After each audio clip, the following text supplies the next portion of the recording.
চুল ভিজে গিয়েছিল। আমি আয়নার সামনে বসে আঁচড়াচ্ছিলাম। ছেলে এসে বলল, মা আমি আঁচড়ে দেব। আমি কাজ ঝাড়লাম। তোর তো চুল আঁচড়ানো আসে না, গিসে হাসল।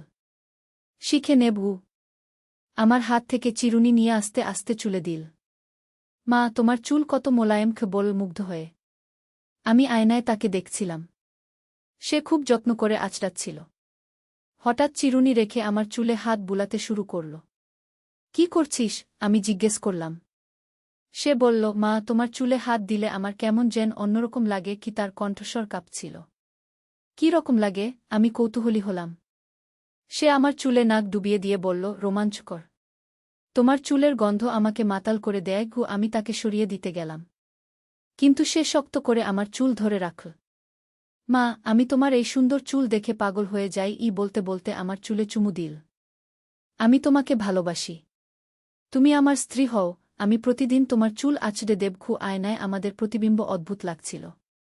এই গল্পটি সম্পূর্ণ শুনলে আপনাদের পানি অটোমেটিক বের হয়ে যাবে, সো যত দ্রুত সম্ভব হাতের কাছে টিস্যু নিয়ে বসে পড়ো।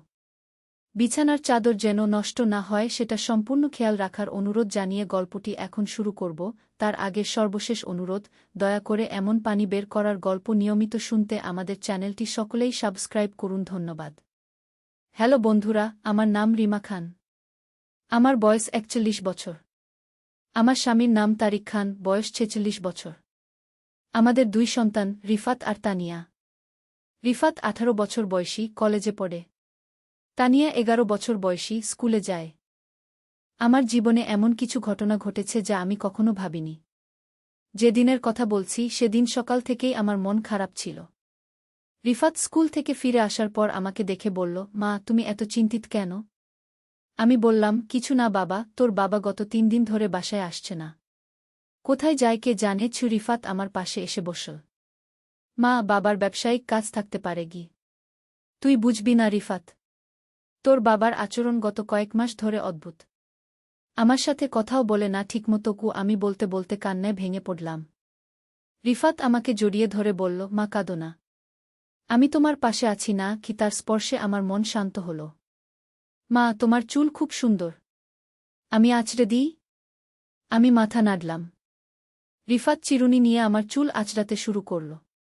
তার হাতের স্পর্শ খুব নরম ছিল। আস্তে আস্তে আমার মাথা ব্যথা কমে গেল।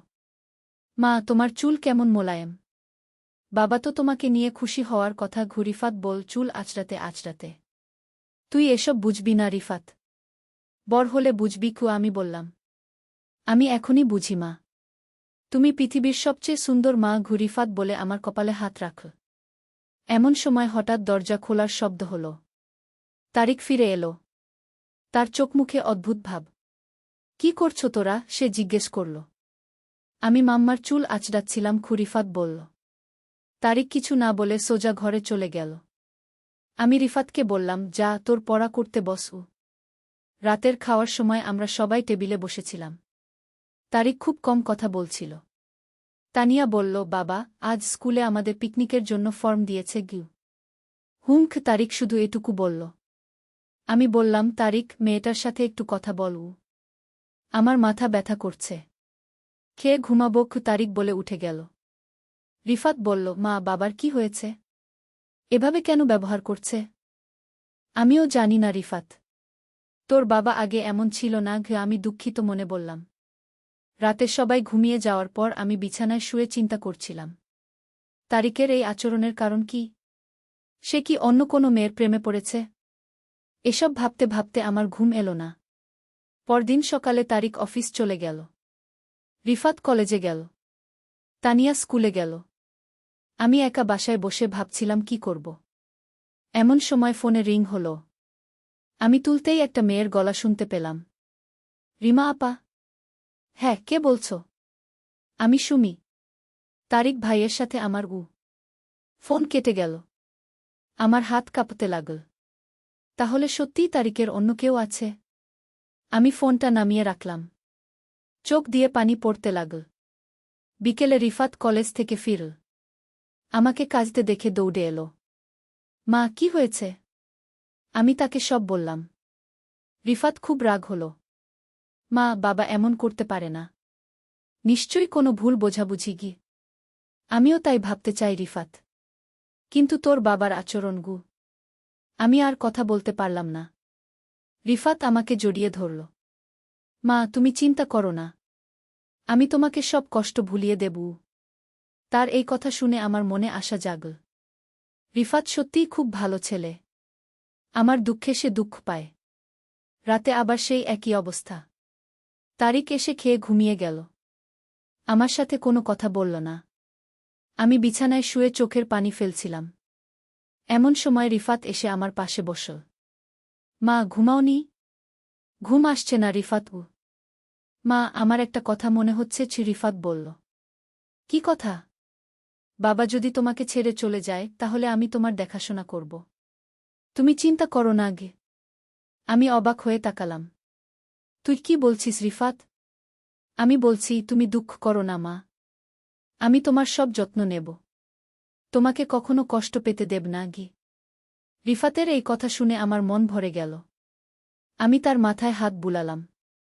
তুই সত্যিই খুব ভালো রিফাত গ। মা, তুমি কি আমাকে ভালোবাসো? অবশ্যই। তুই আমার প্রাণের চেয়ে প্রিয় গু। তাহলে আমার একটা অনুরোধ মানবে? কি অনুরোধ? আমি তোমার চুলে হাত বুলাতে চাই। তোমার চুল খুব সুন্দর গু। আমি কিছু বলার আগেই রিফাত আমার চুলে হাত দিল। তার স্পর্শে আমার মন শান্ত হল। মা, তোমার চুল স্পর্শ করলে আমার মন ভালো হয়ে যায় গু, রিফাত বলল। আমি চুপ করে রইলাম। রিফাত আস্তে আস্তে আমার চুলে হাত বুলাতে লাগল। মা, আমি প্রতিদিন এভাবে তোমার চুলে হাত দিতে পারি? আমি মাথা নাড়লাম। এভাবে রোজ রাতে রিফাত এসে আমার চুলে হাত বুলাত। আমার মন খারাপ থাকলে সে আমাকে সান্ত্বনা দিত। একদিন আমি রিফাতকে জিজ্ঞেস করলাম, রিফাত, তুই আমার চুলে এত হাত বুলাস কেন? মা, তোমার চুল স্পর্শ করলে আমার ভালো লাগে। মনে হয় তুমি আমার সব কিছু গু। আমি তো তোর মা গু। শুধু মা ন মা। তুমি আমার সবচেয়ে প্রিয় মানুষ গ। এই কথা শুনে আমার মন খুশি হল। কিন্তু একটু অদ্ভুত লাগল। দিন যেতে লাগল। তারিকের সাথে আমার সম্পর্ক আরও খারাপ হতে লাগল। সে বাসায় একদমই সময় দিত না। রিফাত আমার একমাত্র সহায় হয়ে উঠল। একদিন বিকেলে আমি ঘরে বসে টিভি দেখছিলাম। রিফাত এসে আমার পাশে বসল। মা, আজ কলেজে আমার এক বন্ধু বলছিল তার মা খুব সুন্দরী। কিন্তু আমি বললাম, আমার মা সবচেয়ে সুন্দরী গু। তুই মিথ্যা বলেছিস। আমি আর কোনো সুন্দরী নই রিফাত গ। না মা, তুমি এখনো খুব সুন্দরী। তোমার চুল, তোমার চোখ, সব কিছুই সুন্দর গু। রিফাত বলতে বলতে আমার চুলে হাত দিল। আমি তাকে সরিয়ে দিলাম না। মা, আমার একটা কথা বলি? বল। তুমি যদি বাবাকে ছেড়ে দাও, আমি তোমার সব যত্ন নেব। তুমি আমাকে বিয়ে করগু। আমি চমকে উঠলাম। তুই কি বলছিস রিফাত? আমি তোর মা। আমি জানি মা। কিন্তু আমি তোমাকে ভালোবাসি। শুধু মা হিসেবে নয়, একজন নারী হিসেবেও। আমি উঠে যেতে গেলাম। রিফাত আমার হাত ধরে বসিয়ে দিল। মা, তুমি রাগ করো না। আমি শুধু বলেছি। তুমি চিন্তা করে দেখো গ। আমি কিছু বলতে পারলাম না। রিফাতের এই কথা আমাকে অনেক চিন্তায় ফেলে দিল। সেদিন রাতে আমি বিছানায় শুয়ে ভাবছিলাম। রিফাতের কথা মাথায় ঘুরছিল। সে কি সত্যিই আমাকে সেভাবে ভালোবাসে? এমন সময় হঠাৎ আমার ঘরে কে যেন ঢুকল। অন্ধকারে ঠিক দেখতে পেলাম না। কে? আমি জিজ্ঞেস করলাম। আমি মা, রিফাত। এত রাতে কেন এসেছিস? রিফাত আমার বিছানায় বসে বলল, মা, আমার ঘুম আসছে না। তোমার সাথে কথা বলতে ইচ্ছে করছিল। কি কথা? মা, আজ সকালে যা বলেছিলাম সেটা নিয়ে ভাবছ? আমি চুপ করে রইলাম। মা, আমি জানি এটা অদ্ভুত লাগছে। কিন্তু আমি সত্যিই তোমাকে ভালোবাসি গি। রিফাত বলে আমার হাত ধরল। তার হাত কাঁপছিল। রিফাত, তুই কি করছিস? মা, আমি তোমার যত্ন নিতে চাই। তোমাকে খুশি রাখতে চাই। হঠাৎ বাইরে কোলাহল শুনতে পেলাম। তারিক বাসায় এসেছে। কিন্তু সে কারো সাথে কথা বলছে। আমি কান পেতে শুনলাম। একটা মেয়ের গলা শুনতে পেলাম। আমার বুক দুরুদুরু করতে লাগল। রিফাত বলল, মা, বাবা অন্য মেয়ে নিয়ে এসেছে গি। আমি উঠে জানালা দিয়ে দেখলাম। তারিক সত্যিই একটা মেয়েকে নিয়ে এসেছে। আমার চোখ দিয়ে পানি পড়তে লাগল। রিফাত আমাকে জড়িয়ে ধরল। মা, কাঁদো না, আমি তোমার পাশে আছি গু। এই মুহূর্তে আমার মনে হল রিফাতই আমার একমাত্র ভরসা। পরদিন সকালে তারিক এসে আমাকে বলল, রিমা, আমি ডিভোর্স চাই। আমি থতমত খেয়ে গেলাম। কেন? আমি অন্য কাউকে ভালোবাসি, তোমার সাথে আর সংসার করতে পারব না গি। রিফাত রাগে চেঁচিয়ে উঠল। বাবা, তুমি এমন করতে পারো না। আমার সিদ্ধান্ত চূড়ান্ত। আমি এই বাসা তোমাদের দিয়ে দিলাম। আমি চলে যাচ্ছি গু। তারিক বলে তার জিনিসপত্র গুছিয়ে চলে গেল। আমি বিছানায় বসে কাঁদছিলাম। রিফাত এসে আমাকে সান্ত্বনা দিল। মা, তুমি দুঃখ করো না, আমি তোমার সব দায়িত্ব নেব। আমি তাকিয়ে দেখলাম রিফাত সত্যিই পরিপক্ক হয়ে গেছে। রিফাত, আমাদের কি হবে? মা, আমি কাজ খুঁজে নেব, তোমার আর তানিয়ার সব খরচ দেবগু। আমার মন ভরে গেল। এই ছেলেটা আমার জন্য কত কিছু করতে প্রস্তুত। কয়েক মাস পর রিফাত একটা চাকরি পেল। সে আমাদের সংসারের সব দায়দায়িত্ব নিল। একদিন রাতে রিফাত আমার ঘরে এল। মা, আমার সাথে কথা আছে কি? বল। মা, এতদিন পর কেমন লাগছে? ভালো। তুই আমাদের ভালোভাবে দেখাশোনা করছিস গু। মা, এখন বাবা নেই, আমি তোমার সব যত্ন নিচ্ছি। তুমি কি আমাকে ভালোবাসো? অবশ্যই গু। তাহলে আমার আগের কথাটা ভেবে দেখবে। আমি বুঝে গেলাম রিফাত কি বলতে চাইছে, কিন্তু এটা তো সম্ভব নয়। রিফাত, আমি তোর মা গু।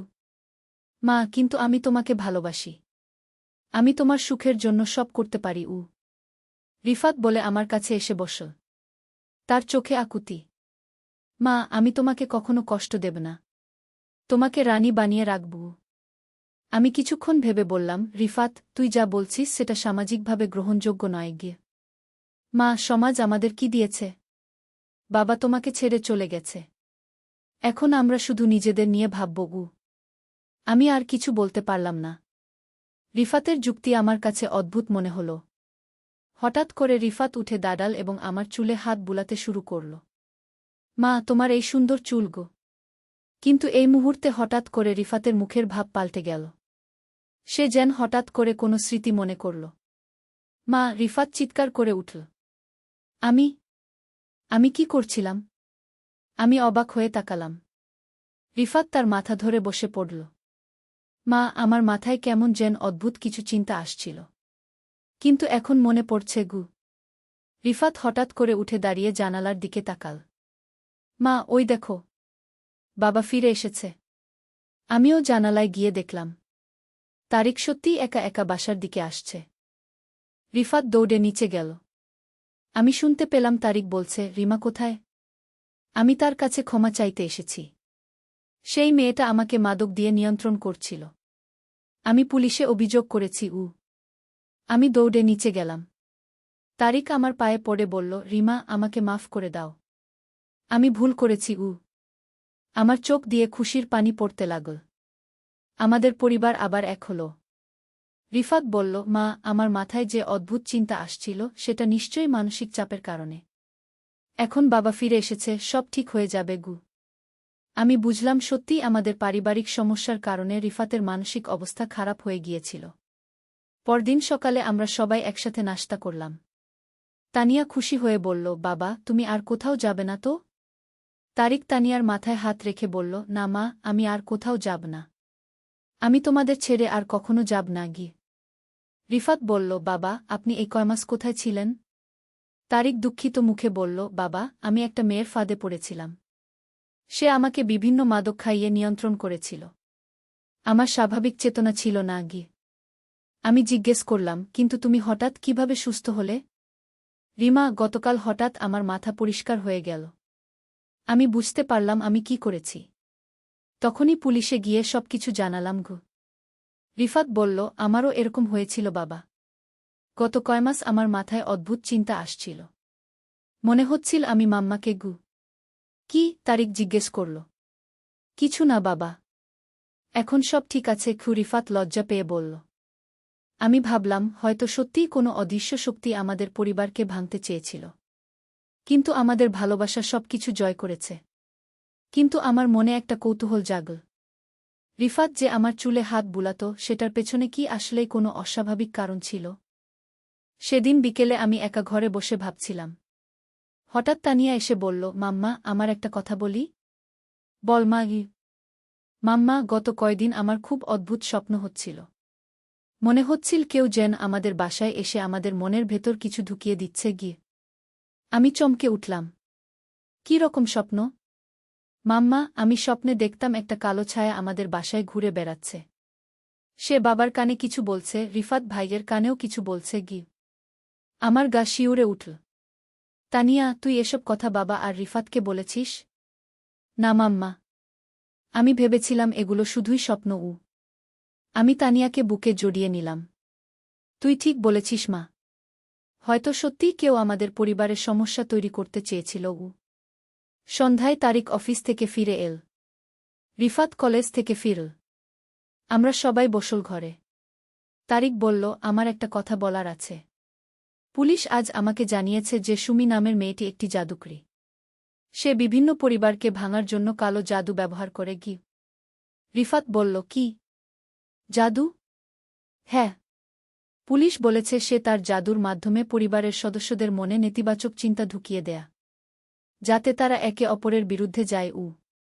আমি বললাম, তাহলে রিফাতের মনেও সেই মেয়েটি অদ্ভুত চিন্তা ঢুকিয়েছিল? তারিক মাথা নাড়ল। হ্যাঁ, সম্ভবত তাই। রিফাত লজ্জিত হয়ে বলল, মাম্মা, আমি তোমার কাছে ক্ষমা চাই। আমার মনে যে চিন্তাগুলো আসছিল সেগুলো আমার নিজের ছিল না গিয়ে। আমি রিফাতকে জড়িয়ে ধরে বললাম, তুই আমার ভালো ছেলে রিফাত। তোর কোনো দোষ নেই গি। তানিয়া বলল, তাহলে আমার স্বপ্নগুলোও সত্যি ছিল? তারিক বলল, হ্যাঁ মা। তুই সেই কালো শক্তি দেখতে পেয়েছিলি গ। আমি বললাম, এখন সব ঠিক আছে তো? তারিক বলল, হ্যাঁ রিমা। পুলিশ সেই মেয়েটিকে গ্রেফতার করেছে। তার সব জাদুর জিনিস নষ্ট করে দিয়েছে। এখন আমরা নিরাপদ গ। রিফাত বলল, বাবা, এই জাদুকরী কেন আমাদের টার্গেট করেছিল? তারিক বলল, পুলিশ জানিয়েছে সে আমার কোম্পানির অর্থ হাতিয়ে নেওয়ার জন্য এই কাজ করেছিল। আমাকে নিয়ন্ত্রণে এনে আমার সব সম্পত্তি নিজের নামে করতে চেয়েছিল। আমি বললাম, কিন্তু রিফাতের মনেও তো অদ্ভুত চিন্তা এসেছিল। সেটা তার পরিকল্পনার অংশ ছিল। যদি আমি মারা যেতাম বা অন্য কোনোভাবে অক্ষম হতাম, তাহলে রিফাত তোমাকে বিয়ে করে সব সম্পত্তির মালিক হতো। আর সে রিফাতকেও নিয়ন্ত্রণ করত। রিফাত কাঁপতে কাঁপতে বলল, কি ভয়াবহ পরিকল্পনা। তানিয়া বলল, তাহলে আমি স্বপ্নে যে কালো ছায়া দেখতাম সেটা কি ছিল? তারিক বলল, সেটা সেই জাদুকরীর আত্মা ছিল মা। সে তার আত্মাকে বিভিন্ন বাসায় পাঠিয়ে মানুষদের মনে প্রভাব ফেলত। আমি শিউরে উঠলাম। তাহলে আমাদের বাসায় সত্যিই একটা অশুভ শক্তি ছিল? হ্যাঁ। কিন্তু এখন সব শেষ। সেই মেয়েটি জেলে। তার সব জাদুর ক্ষমতা শেষ। রিফাত বলল, মাম্মা, আমি এখনও বিশ্বাস করতে পারছি না যে আমার মনে এমন চিন্তা এসেছিল। আমি বললাম, তুই চিন্তা করিস না রিফাত। সেগুলো তোর নিজের চিন্তা ছিল না গি। তারিক বলল, আমিও প্রতিদিন অন্য একজন হয়ে যেতাম। মনে হতো আমি আমার পরিবারকে ভালোবাসি না গি। আমি তারিকের হাত ধরে বললাম, এখন সব ঠিক আছে। আমাদের পরিবার আবার একসাথে গি।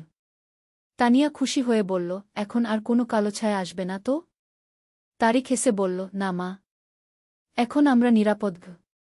রিফাত বলল, মাম্মা, আমি প্রতিদিন তোমার চুলে হাত দিতাম, সেটাও কি গু? হ্যাঁ রিফাত। সেই জাদুকরী তোর মনে এই চিন্তা ঢুকিয়েছিল যে তুই আমাকে অন্যভাবে ভালোবাসিস গু। রিফাত মাথা নিচু করে বলল, আমার খুব লজ্জা লাগছে মাম্মা গু। আমি তার মাথায় হাত রেখে বললাম, তোর লজ্জা পাওয়ার কিছু নেই। তুই কিছু করিসনি। সব সেই জাদুকরীর কারসাজি ছিল।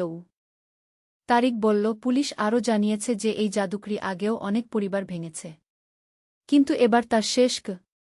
আমি জিজ্ঞেস করলাম, কিন্তু তুমি হঠাৎ কিভাবে এর থেকে বেরিয়ে এলে? তারিক বলল, আমার মনে হয় রিফাত যখন তোমাকে নিয়ে অদ্ভুত চিন্তা করছিল সেই সময় সেই জাদুকরীর মনোযোগ ভাগ হয়ে গিয়েছিল। তখনই আমার মাথা পরিষ্কার হয়েছে গি। রিফাত বলল, মানে আমার কারণেই বাবার চেতনা ফিরেছে? হ্যাঁ বাছা। তোর অজান্তেই তুই আমাদের পরিবার বাঁচিয়েছিস কি। আমি গভীর নিঃশ্বাস ফেলে বললাম, সব মিলিয়ে এটা একটা ভয়াবহ অভিজ্ঞতা ছিল। তানিয়া বলল, এখন আমাদের পরিবার আবার আগের মতো হয়ে গেছে কি? তারিক বলল, হ্যাঁ। এবং আমি প্রতিজ্ঞা করছি আমি আর কখনো তোমাদের ছেড়ে যাব না গি। রিফাত বলল, আমিও প্রতিজ্ঞা করছি আমি আর কখনো মাম্মার প্রতি অদ্ভুত আচরণ করব না গি। আমি হেসে বললাম, তোরা প্রতিজ্ঞা করার দরকার নেই। আমি জানি তোরা ভালো। সেই রাতে আমরা সবাই একসাথে টিভি দেখলাম। অনেকদিন পর আমাদের পরিবার একসাথে সময় কাটাল। পরের দিনগুলোতে আমাদের জীবন স্বাভাবিক হয়ে গেল। তারিক নিয়মিত অফিস যেত এবং সময়মতো বাসায় ফিরত। রিফাত আবার আগের মতো লেখাপড়ায় মন দিল। তানিয়াও খুশি হয়ে গেল। 1 মাস পর পুলিশ আমাদের জানাল যে সেই জাদুকরি মেয়েটির বিচার হয়েছে।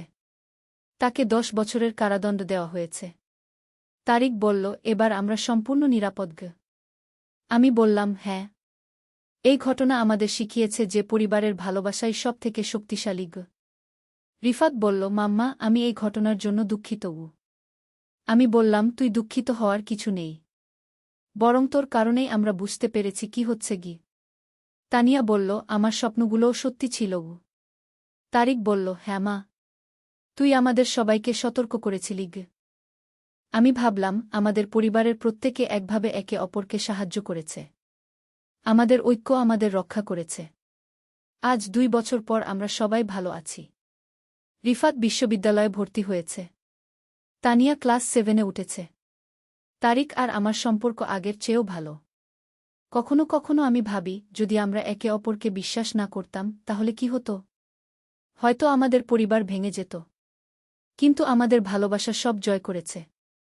আমরা বুঝেছি যে যতই সমস্যা আসুক, পরিবারের সাথে থাকলে সব কিছু জয় করা যায়। রিফাত এখন একটি ভালো ছেলে। সে মাঝে মাঝে আমার চুলে হাত বুলায়, কিন্তু সেটা একটি ভালো ছেলের মায়ের প্রতি স্বাভাবিক স্নেহ। আর কোনো অদ্ভুত চিন্তা তার মাথায় আসে না। তারিকও এখন একজন আদর্শ স্বামী ও বাবা। তানিয়া খুশি একটি মেয়ে।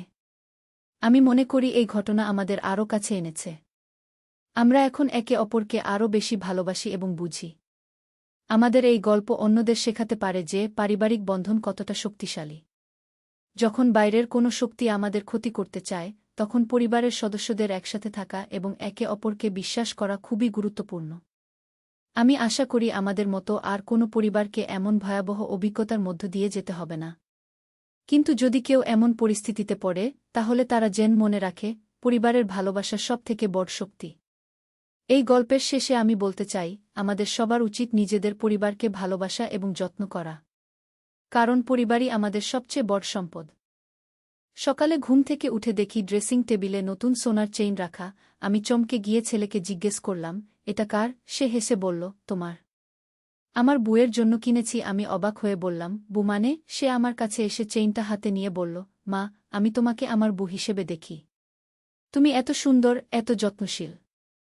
আমার মনে হয় তুমি আমার জন্যই তৈরি। আমি বলতে গেলাম, তুই পাগল হয়ে গেছিস, কিন্তু সে আমার ঘাড়ে চেইনটা পরিয়ে দিতে দিতে বলল, না মা, আমি একদম স্বাভাবিক।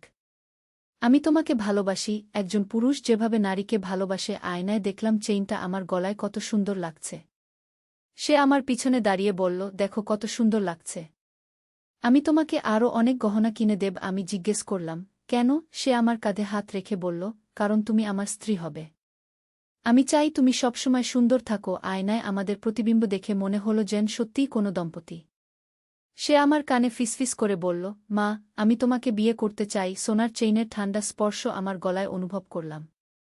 এই গল্পটি সম্পূর্ণ শুনলে আপনাদের পানি অটোমেটিক বের হয়ে যাবে, সো যত দ্রুত সম্ভব হাতের কাছে টিস্যু নিয়ে বসে পড়ো।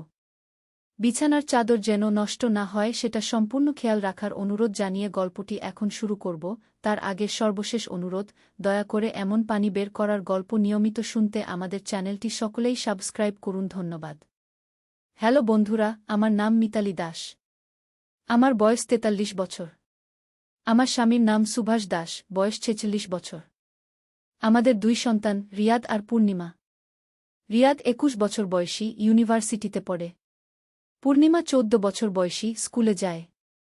কিন্তু আমার ছেলে রিয়াদের কথাবার্তা শুনে আমি বুঝতে পারলাম যে সে আসলে আমাকে একটি গোপন বার্তা দেওয়ার চেষ্টা করছিল। সোনার চেইনটি আসলে একটি রহস্যময় মানচিত্রের চাবি ছিল। চেইনের প্রতিটি লিঙ্কে ছোট ছোট চিহ্ন খোদাই করা ছিল যা আমি প্রথমে খেয়াল করিনি। রিয়াদ আমাকে বোঝাল যে আমাদের পুরানো বাড়ির নিচে একটি গুপ্তধনের সন্ধান পেয়েছে সে। আমাদের দাদু দাদির আমলের একটি ধনসম্পদ লুকানো আছে যা শুধুমাত্র পরিবারের বড় মহিলাদের কাছেই গোপন তথ্য পৌঁছানোর ব্যবস্থা ছিল। চেইনটি সেই গোপন তথ্যের একটি অংশ। আমি অবাক হয়ে জিজ্ঞেস করলাম, তুমি এসব কোথা থেকে জানলে? রিয়াদ বলল, মা, দাদির পুরানো ট্রাঙ্কে একটা চিঠি পেয়েছি। সেখানে লেখা আছে যে পরিবারের উত্তরাধিকারী মহিলা যখন বিশেষ চিহ্নিত গহনা পরবে, তখনই গুপ্তধনের রহস্য উন্মোচিত হবে। আমার মনে পড়ল শৈশবে দাদি আমাকে অদ্ভুত কিছু গল্প বলতেন। তিনি বলতেন যে আমাদের পূর্বপুরুষরা ব্রিটিশ আমলে অনেক মূল্যবান সম্পদ গোপনে লুকিয়ে রেখেছিলেন। কিন্তু আমি সেগুলো কখনো গুরুত্ব দিয়ে শুনিনি। রিয়াদ আমাকে দাদির পুরানো চিঠিটা দেখাল। চিঠিতে পুরানো বাংলায় লেখা ছিল, যে নারী এই বংশের রক্ষক হবে, সে যদি সূর্য অস্ত যাওয়ার সময় গোপন চেইন পরে পূর্ব দিকের দেওয়ালে দাঁড়ায়, তাহলে লুকানো দরজার সন্ধান পাবে। আমার গা শিউরে উঠল। এসব কি সত্যি নাকি কোনো রূপকথার গল্প? কিন্তু চেইনটার ওজন আর কারুকাজ দেখে মনে হচ্ছিল এটা সত্যিই পুরাতন এবং দামি। সেই সন্ধ্যায় সূর্য অস্ত যাওয়ার সময় আমি চেইনটা পরে পূর্ব দিকের দেওয়ালে গিয়ে দাঁড়ালাম। হঠাৎ দেখি চেইনের একটা লিঙ্ক রোদের আলো দেওয়ালে একটা ছায়া ফেলছে। সেই ছায়ার আকৃতি একটা তীরের মতো যা দেওয়ালের একটা নির্দিষ্ট জায়গায় পয়েন্ট করছে। আমি সেই জায়গায় হাত দিয়ে চাপ দিলাম। অবিশ্বাস্য! দেওয়ালের একটা অংশ ভিতরের দিকে সরে গেল। সেখানে একটা ছোট্ট গোপন কুঠুরি। ভিতরে একটা পুরানো কাঠের বাক্স। আমার হাত কাঁপছিল। বাক্সটা খুলতেই দেখি ভিতরে অনেক সোনার গহনা, পুরানো মুদ্রা আর আরও কিছু মূল্যবান রত্ন। কিন্তু সবচেয়ে আশ্চর্যের ব্যাপার হল সেখানে একটা ডায়েরি পেলাম। ডায়েরিটা খুলে পড়তে শুরু করলাম। সেখানে আমার প্রপিতামহের হাতের লেখায় আছে যে ব্রিটিশ সরকার যখন জমিদারদের সম্পত্তি কেড়ে নিচ্ছিল, তখন তিনি পরিবারের জন্য কিছু সম্পদ গোপনে লুকিয়ে রেখেছিলেন। শুধু তাই নয়, তিনি আরও কয়েকটা জায়গায় ধনসম্পদ লুকিয়ে রেখেছিলেন। ডায়েরির পাতা উল্টাতে উল্টাতে দেখি আমাদের গ্রামের পাশের নদীর ধারে একটা পুরানো বট গাছের নিচে আরও একটা গুপ্তধন লুকানো আছে। কিন্তু সেটা খুঁজে বের করার জন্য প্রয়োজন হবে সূর্যগ্রহণের দিন। কারণ সেদিনই বিশেষ ছায়া পড়বে যা গুপ্তস্থান নির্দেশ করবে। আমি রিয়াদকে সব কিছু জানালাম। সে খুবই উত্তেজিত হয়ে গেল। আমরা দুজনে মিলে ইন্টারনেটে খোঁজ নিলাম। দেখলাম আগামী মাসেই সূর্যগ্রহণ হবে। কিন্তু এর মধ্যেই আরেকটা রহস্যের সম্মুখীন হলাম। আমাদের পাশের বাড়ির কাকু অসীম বাবু হঠাৎ একদিন এসে জিজ্ঞেস করলেন, মিতালি, তোমরা কি তোমাদের বাড়িতে কোনো পুরানো জিনিস খুঁজে পেয়েছ? আমি চমকে গেলাম। এই তথ্য তিনি কিভাবে জানলেন? অসীম কাকু আরও বললেন, তোমাদের দাদু আমার বাবার খুব ভালো বন্ধু ছিলেন। তিনি আমার বাবাকে বলেছিলেন যে পরিবারের মধ্যে যদি কোনো বিপদ হয় তাহলে যেন আমরা সাহায্য করি। আমি বুঝতে পারলাম যে এই গুপ্তধনের কথা আরও অনেকেই জানে। হয়তো কেউ কেউ আমাদের উপর নজর রাখছে। সেই রাতে আমার ঘুম হল না। মনে হচ্ছিল কেউ যেন আমাদের বাড়ির চারপাশে ঘোরাফেরা করছে। আমি জানলা দিয়ে উকি দিয়ে দেখি সত্যিই কিছু ছায়ামূর্তি আমাদের বাগানে। পরদিন সকালে রিয়াদের সাথে আলোচনা করে ঠিক করলাম আমাদের আরও সাবধান হতে হবে। আমরা স্থির করলাম যে সূর্যগ্রহণের দিন আমরা গোপনে নদীর ধারে যাব। কিন্তু সেই দিনের আগেই আমাদের বাড়িতে চুরি হল। চোরেরা শুধুমাত্র দাদির পুরানো ট্রাঙ্কটা হাতিয়ে নিয়ে গেছে। বাকি কিছুতে হাত দেয়নি। এটা পরিষ্কার যে তারা নির্দিষ্ট কিছু খুঁজছিল। আমি রিয়াদকে বললাম, আমাদের এখনই নদীর ধারে যেতে হবে। সূর্যগ্রহণের অপেক্ষা করলে হয়তো অন্যরা আগে পৌঁছে যাবে। রিয়াদ রাজি হল। আমরা ভোর রাতে বাড়ি থেকে বের হলাম। পূর্ণিমা আর সুভাষকে কিছু না জানিয়েই। নদীর ধারে পৌঁছানোর পর সেই বিশাল বট গাছটা দেখতে পেলাম। ডায়েরির বর্ণনা অনুযায়ী গাছের পূর্ব দিকে 10 হাত দূরত্বে মাটি খুঁড়তে হবে। আমরা খোঁড়া শুরু করলাম। প্রায় 3 ফুট গর্ত করার পর একটা মাটির হাঁড়ির সাথে আমাদের কোদালের সংঘর্ষ হল। হাঁড়িটা তুলে এনে ভাঙলাম। ভিতরে আরও কিছু সোনার গহনা আর একটা নকশা করা তামার পাত। তামার পাতে খোদাই করা একটা মানচিত্র। মানচিত্রে আমাদের জেলার বিভিন্ন জায়গায় কিছু চিহ্ন আঁকা। বুঝতে পারলাম এগুলো আরও গুপ্তধনের স্থান। কিন্তু হঠাৎ শুনলাম কারো পায়ের আওয়াজ। আমরা লুকিয়ে পড়লাম বটগাছের আড়ালে। দেখি অসীম কাকু আর আরও 3 জন লোক এসেছে। তারা আমাদের খোঁড়া গর্তটা দেখে হতাশ হয়ে গেল। অসীম কাকু বললেন, দেখো, এরা আমাদের আগেই এসে গেছে। এখন কি করব? আরেকজন বলল, ওদের বাড়িতে গিয়ে জোর করে জিজ্ঞেস করতে হবে। আমার গা ছমছম করছিল। আমরা বুঝতে পারলাম যে এরা আমাদের পিছনে লেগেছে। আমাদের পালিয়ে যেতে হবে। আমরা অন্য পথ দিয়ে বাড়ি ফিরলাম। কিন্তু বাড়ি পৌঁছেই দেখি সুভাষ খুব চিন্তিত অবস্থায় আছে। তার কাছ থেকে জানলাম যে পূর্ণিমাকে কেউ স্কুল থেকে তুলে নিয়ে গেছে। আমার মাথায় যেন আকাশ ভেঙে পড়ল। আমি বুঝতে পারলাম এটা আমাদের ভুলের ফল। আমরা গুপ্তধনের লোভে পড়ে পরিবারের নিরাপত্তা ভুলে গিয়েছিলাম। সুভাষ পুলিশে খবর দিয়েছে। কিন্তু আমার মনে হচ্ছিল অসীম কাকুরা পূর্ণিমাকে নিয়ে গেছে আমাদের চাপ দেওয়ার জন্য। সন্ধ্যায় একটা অজানা নম্বর থেকে ফোন এলো। ভয়ানক গলায় একজন বলল, তুমি যদি তোমার মেয়েকে ফিরে পেতে চাও তাহলে সব গুপ্তধন আমাদের কাছে জমা দাও। আমি বললাম, আমার কাছে যা আছে সব দিয়ে দেব, শুধু আমার মেয়েকে ফিরিয়ে দাও। সে বলল, কাল রাত 12টায় পুরানো কবরস্থানে এসো। একা এসো। আমি কাঁদতে কাঁদতে রিয়াদকে সব কিছু জানালাম। রিয়াদ বলল, মা, আমি তোমার সাথে যাব। পরদিন রাতে আমরা কবরস্থানে গেলাম। সেখানে অসীম কাকু আর তার সাথীরা অপেক্ষা করছিল। পূর্ণিমাকে দেখতে পেলাম। সে ভয়ে কাঁপছিল কিন্তু সুস্থ ছিল। আমি তাদের কাছে সব গহনা আর তামার মানচিত্রটা দিয়ে দিলাম। অসীম কাকু বললেন, এটাই শেষ নয়, তোমাদের বাড়িতে আরও কিছু লুকানো আছে। আমি বললাম, আমি যা জানি সব বলেছি, আর কিছু জানি না। তারা আমাদের ছেড়ে দিল কিন্তু হুমকি দিয়ে বলল যে তারা আমাদের উপর নজর রাখবে। বাড়িতে ফিরে এসে আমরা পুলিশের সব কিছু জানালাম। পুলিশ অসীম কাকুদের গ্রেফতার করল। কিন্তু তারা অস্বীকার করল যে তারা পূর্ণিমাকে কিডন্যাপ করেছে। বরং তারা দাবি করল যে আমরাই তাদের প্রতারিত করেছি। এই ঘটনার পর আমাদের পরিবার স্বাভাবিক জীবনে ফিরে আসার চেষ্টা করল। কিন্তু আমার মনে সন্দেহ ছিল যে এই গল্পের আরও কিছু অংশ বাকি আছে। কয়েক মাস পর একদিন আমি দাদির পুরানো সেলাই বাক্সটা ঘাঁটছিলাম। হঠাৎ দেখি বাক্সের তলায় একটা গোপন পকেট আছে। সেখানে একটা চিঠি লুকানো। চিঠিটা পড়ে আমি হতবাক হয়ে গেলাম। চিঠিতে দাদি লিখেছিলেন যে আসল গুপ্তধন কোথাও মাটির নিচে নেই, এটা আমাদের বাড়ির দেওয়ালের ভিতরেই লুকানো। আর সেই চেইনটা একটা চাবি যা দেওয়ালের গোপন তালা খুলতে পারে। কিন্তু আমি ভাবলাম, এই গোপন কথা আর কারো সাথে শেয়ার করব না। আমাদের পরিবার যথেষ্ট বিপদের মধ্যে পড়েছে। আমি চিঠিটা পুড়িয়ে দিলাম। কিন্তু সেই রাতে স্বপ্ন দেখলাম দাদি আমার কাছে এসে বললেন, মা, তুমি ভুল করেছ। এই ধনসম্পদ শুধু তোমার পরিবারের জন্য নয়, এলাকার গরিব মানুষদের সাহায্য করার জন্য। স্বপ্ন থেকে জেগে উঠে আমার মনে হল হয়তো দাদি সত্যি কিছু বলতে চেয়েছিলেন। আমি রিয়াদকে সব কিছু জানালাম। রিয়াদ বলল, মা, আমাদের উচিত সেই গোপন জায়গাটা খুঁজে বের করা। পরের দিন আমরা বাড়ির সব দেওয়াল খুঁটিয়ে দেখলাম। অবশেষে রান্নাঘরের দেওয়ালে একটা অদ্ভুত নকশা লক্ষ্য করলাম। সেখানে চেইনটা ধরলে একটা গোপন দরজা খুলে গেল। ভিতরে প্রচুর সোনার মুদ্রা আর গহনা। কিন্তু সেখানে আরেকটা চিঠি ছিল। চিঠিতে লেখা ছিল যে এই সম্পদ দিয়ে এলাকায় একটা স্কুল আর হাসপাতাল তৈরি করার কথা। আমি বুঝতে পারলাম আমাদের পূর্বপুরুষরা শুধু নিজেদের জন্য এই সম্পদ জমা রাখেনি, তারা মানুষের কল্যাণের জন্য রেখেছিলেন। আমরা সিদ্ধান্ত নিলাম যে এই অর্থ দিয়ে সত্যিই এলাকায় একটা স্কুল প্রতিষ্ঠা করব। আর বাকি অর্থ গরিব মানুষদের মধ্যে বিতরণ করব। এই সিদ্ধান্তের পর আমাদের পরিবারে একটা অদ্ভুত শান্তি নেমে এলো। মনে হলো যেন দাদির আত্মা খুশি হয়েছে। কয়েক মাস পর আমরা সত্যিই একটা স্কুল প্রতিষ্ঠা করলাম। স্কুলের নাম দিলাম মাতি কিপা শিক্ষালয়। এলাকার গরিব বাচ্চারা সেখানে বিনামূল্যে পড়াশোনা করতে পারে।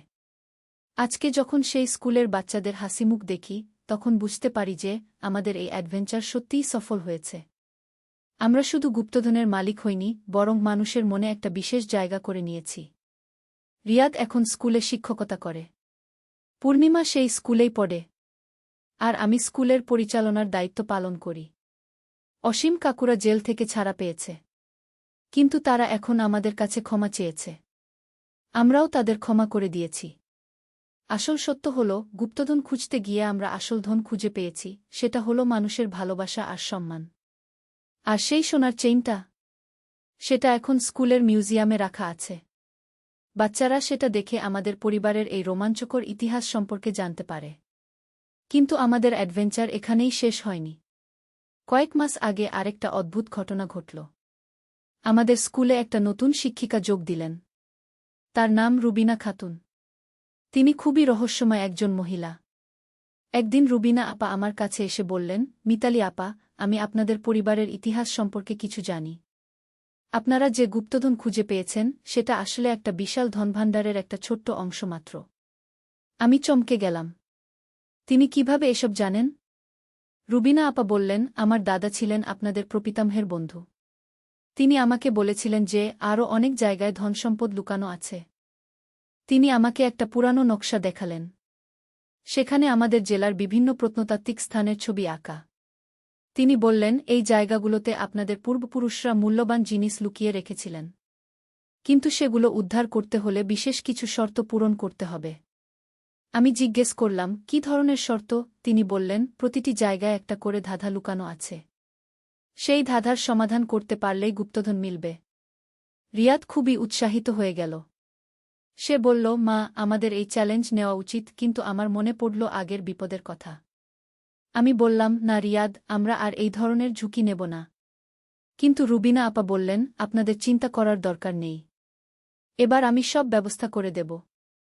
কোনো বিপদ হবে না। কয়েকদিন পর রুবিনা আপা আমাদের প্রথম গন্তব্যে নিয়ে গেলেন। সেটা ছিল আমাদের জেলার একটা পুরাতন মন্দির।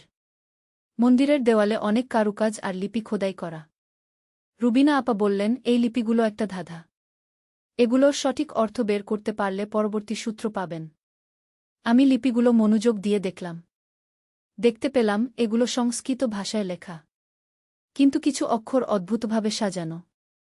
রিয়াদ ইন্টারনেটে অনুবাদ করার চেষ্টা করল। ধীরে ধীরে বুঝতে পারলাম এটা একটা গাণিতিক ধাঁধা। সংখ্যাগুলো নির্দেশ করছে মন্দিরের ভিতরের একটা নির্দিষ্ট জায়গা। আমরা সেই জায়গায় গিয়ে দেখি মেঝেতে একটা পাথর একটু আলাদা। পাথরটা সরালে নিচে একটা ছোট্ট গর্ত। সেখানে একটা তামার ফলক। ফলকে লেখা আরেকটা ধাঁধা। এবার সেটা আমাদের পরবর্তী গন্তব্য নির্দেশ করছে, জেলার সবচেয়ে পুরাতন গোরস্থান। গোরস্থানে পৌঁছে দেখি সেখানে একটা অদ্ভুত সমাধি আছে যার উপরে কোনো নাম নেই। শুধু কিছু জ্যামিতিক আকৃতি আঁকা। রুবিনা আপা বললেন, এই আকৃতিগুলো একটা কোড। এগুলো মিলিয়ে একটা নকশা তৈরি করতে হবে। আমরা অনেক চেষ্টা করে দেখলাম, আকৃতিগুলো মিলে একটা তারার মতো নকশা হচ্ছে। এই তারার নকশা অনুসরণ করে আমরা গোরস্থানের ভিতর নির্দিষ্ট কিছু সমাধির উপর দিয়ে হাঁটলাম। হঠাৎ একটা জায়গায় মাটি দেবে গেল। সেখানে খুঁড়ে একটা বড় মাটির হাঁড়ি পেলাম। হাঁড়ির ভিতরে অনেক পুরাতন স্বর্ণমুদ্রা আর একটা চামড়ার থলি। থলির ভিতরে আরেকটা মানচিত্র। এবার মানচিত্রে দেখানো হয়েছে আমাদের জেলার সীমানায় একটা পাহাড়। সেই পাহাড়ের চূড়ায় নাকি সবচেয়ে বড় গুপ্তধন লুকানো। কিন্তু সেই পাহাড়ে যেতে হলে অনেক কষ্ট করতে হবে। রুবিনা আপা বললেন, আপনারা যদি চান তাহলে আগামী সপ্তাহে আমরা সেই পাহাড়ে অভিযান চালাতে পারি। আমি ভাবলাম, এতদিনে তো অনেক গুপ্তধন পেয়েছি। এখন আর কি দরকার? কিন্তু রিয়াদ খুবই আগ্রহী। সে বলল, মা, এটা হয়তো আমাদের জীবনের সবচেয়ে বড় অভিযান হবে। সুভাষও রাজি হয়ে গেল। সে বলল, আমিও এবার তোমাদের সাথে যাব। পূর্ণিমা বলল, আমিও যাব। আমি বললাম, না পূর্ণিমা, তুই যাবি না। এটা খুবই বিপজ্জনক। কিন্তু পূর্ণিমা জেদ ধরল। অবশেষে আমরা সবাই মিলে যাওয়ার সিদ্ধান্ত নিলাম। পাহাড়ে যাওয়ার জন্য আমাদের প্রস্তুতি নিতে হল। খাবার, পানি, তাঁবু, দড়ি সব কিছু সংগ্রহ করলাম। রুবিনা আপা একজন পাহাড়ি গাইডের ব্যবস্থা করলেন। পাহাড়ের পাদদেশে পৌঁছে দেখি সেটা সত্যিই খুব উঁচু। গাইড বলল, এই পাহাড়ে অনেক বন্য জানোয়ার আছে। আমাদের খুব সাবধানে যেতে হবে। প্রথম দিন আমরা পাহাড়ের অর্ধেক উচ্চতা পর্যন্ত উঠতে পারলাম। রাতে তাঁবু খাটিয়ে রাত কাটালাম। রাতে নেকড়ের ডাক শুনে খুব ভয় লাগল। দ্বিতীয় দিন আমরা আরও উপরে উঠলাম। পথে একটা গুহা দেখতে পেলাম।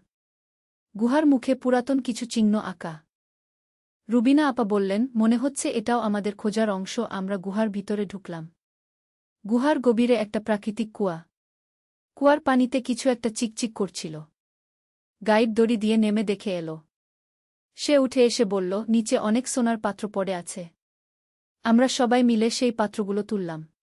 পাত্রগুলো অত্যন্ত সুন্দর কারুকাজ করা। এগুলো নিশ্চয়ই কয়েকশো বছরের পুরাতন। কিন্তু এগুলোর মধ্যে একটা বিশেষ পাত্র ছিল যার গায়ে একটা মানচিত্র খোদাই করা। সেই মানচিত্র দেখে বুঝলাম পাহাড়ের চূড়ায় আরও কিছু আছে। তৃতীয় দিন আমরা পাহাড়ের চূড়ায় পৌঁছালাম। সেখানে একটা ছোট্ট মন্দিরের ধ্বংসাবশেষ।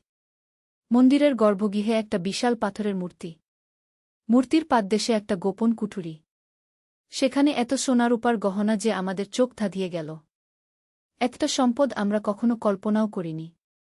কিন্তু সবচেয়ে আশ্চর্যের বিষয় হল সেখানে একটা পাথরের ফলক পেলাম যাতে লেখা আছে যে এই সম্পদ কেউ নিজের জন্য ব্যবহার করতে পারবে না। এটা সমাজের কল্যাণে ব্যবহার করতে হবে। আমরা বুঝতে পারলাম যে আমাদের পূর্বপুরুষরা এই সম্পদ গুপ্ত রেখেছিলেন পরবর্তী প্রজন্মের জন্য যাতে তারা সমাজের উন্নতিতে কাজ লাগাতে পারে। পাহাড় থেকে নেমে এসে আমরা সিদ্ধান্ত নিলাম যে এই সম্পদ দিয়ে আমরা একটা বড় হাসপাতাল তৈরি করব, যেখানে গরিব মানুষ বিনামূল্যে চিকিৎসা পাবে। এছাড়াও আমরা কয়েকটা কলেজ প্রতিষ্ঠা করব যেখানে মেধাবী ছাত্রছাত্রীরা বৃত্তি নিয়ে পড়াশোনা করতে পারবে। আজকে যখন আমি পিছনে তাকিয়ে দেখি তখন বুঝতে পারি যে আমাদের এই অ্যাডভেঞ্চার শুধু গুপ্তধন খোঁজা ছিল না। এটা ছিল আমাদের পরিবারের ইতিহাস জানার আর সমাজের জন্য কিছু করার একটা সুযোগ। রিয়াদ এখন ইঞ্জিনিয়ারিং পড়ছে। সে বলে যে পড়াশোনা শেষ করে আমাদের এলাকায় ফিরে এসে উন্নয়নের কাজে যুক্ত হবে। পূর্ণিমা এখন আমাদের স্থাপিত স্কুলেই পড়ে। সে খুবই মেধাবী। তার স্বপ্ন ডাক্তার হওয়ার। সুভাষ এখন আমাদের সব প্রতিষ্ঠানের তত্ত্বাবধানে কাজ করে। সে খুশি যে আমাদের পরিবার সমাজের জন্য কিছু করতে পেরেছে। আর আমি এখন বুঝতে পারি যে সত্যিকারের গুপ্তধন হল মানুষের মনে জায়গা করে নেওয়া। আর সেটাই আমরা করতে পেরেছি। রুবিনা আপা এখন আমাদের পরিবারের একজন। তিনি আমাদের সব প্রতিষ্ঠানে শিক্ষকতা করেন। তার জ্ঞান আর অভিজ্ঞতা আমাদের অনেক সাহায্য করে। এই গল্পের শেষে একটা কথা বলতে চাই, কখনো কখনো জীবনে এমন সব ঘটনা ঘটে যা আমাদের সম্পূর্ণ বদলে দেয়া। আমাদের সাথেও তাই হয়েছে। একটা সোনার চেইন আমাদের জীবনে এনেছে অবিস্মরণীয় অভিজ্ঞতা আর সমাজের জন্য কিছু করার সুযোগ।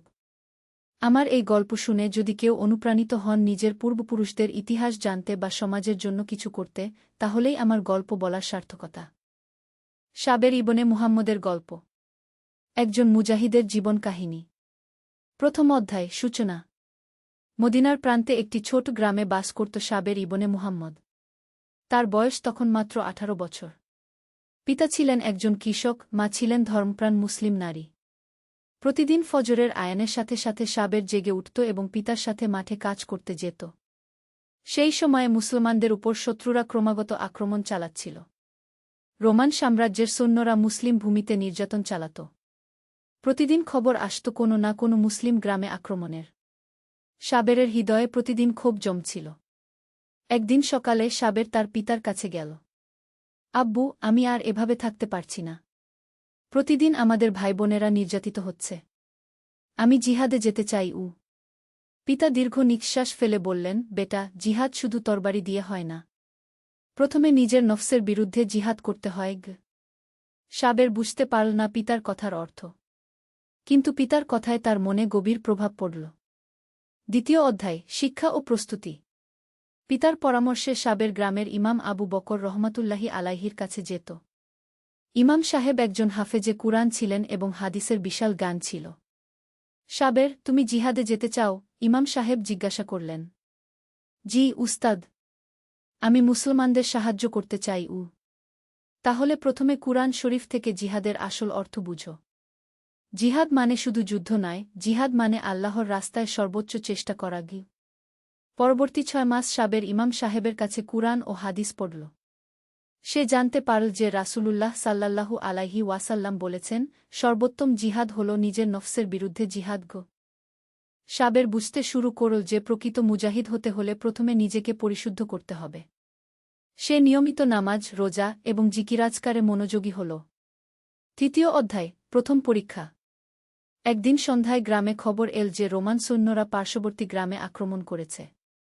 অনেক মুসলমান নিহত হয়েছে, মহিলা ও শিশুদের বন্দী করা হয়েছে। সাবেরের রক্ত গরম হয়ে গেল। সে তরবারি হাতে নিয়ে দৌড়ে বেরিয়ে যেতে চাইল। কিন্তু পিতা তাকে থামিয়ে দিলেন। অধৈর্য হজ না, বেটা। গ্রামের অন্যান্য যুবকদের সাথে আলোচনা কর। একা যেও না। সাবের গ্রামের আরও 10 জন যুবকের সাথে দেখা করল। তারা সবাই একসাথে গিয়ে ইমাম সাহেবের কাছে পরামর্শ চাইল। ইমাম সাহেব বললেন, তোমরা যেতে পার, কিন্তু মনে রেখো, আমরা অন্যায় করতে যাচ্ছি না, ন্যায় প্রতিষ্ঠা করতে যাচ্ছি। নিরীহ মানুষদের ক্ষতি করবে না। শুধুমাত্র যারা তোমাদের উপর আক্রমণ করবে তাদের বিরুদ্ধে লড়বে। চতুর্থ অধ্যায়, প্রথম জিহাদ। 11 জন যুবক মিলে রওনা দিল। পথে তারা দোয়া পড়ল।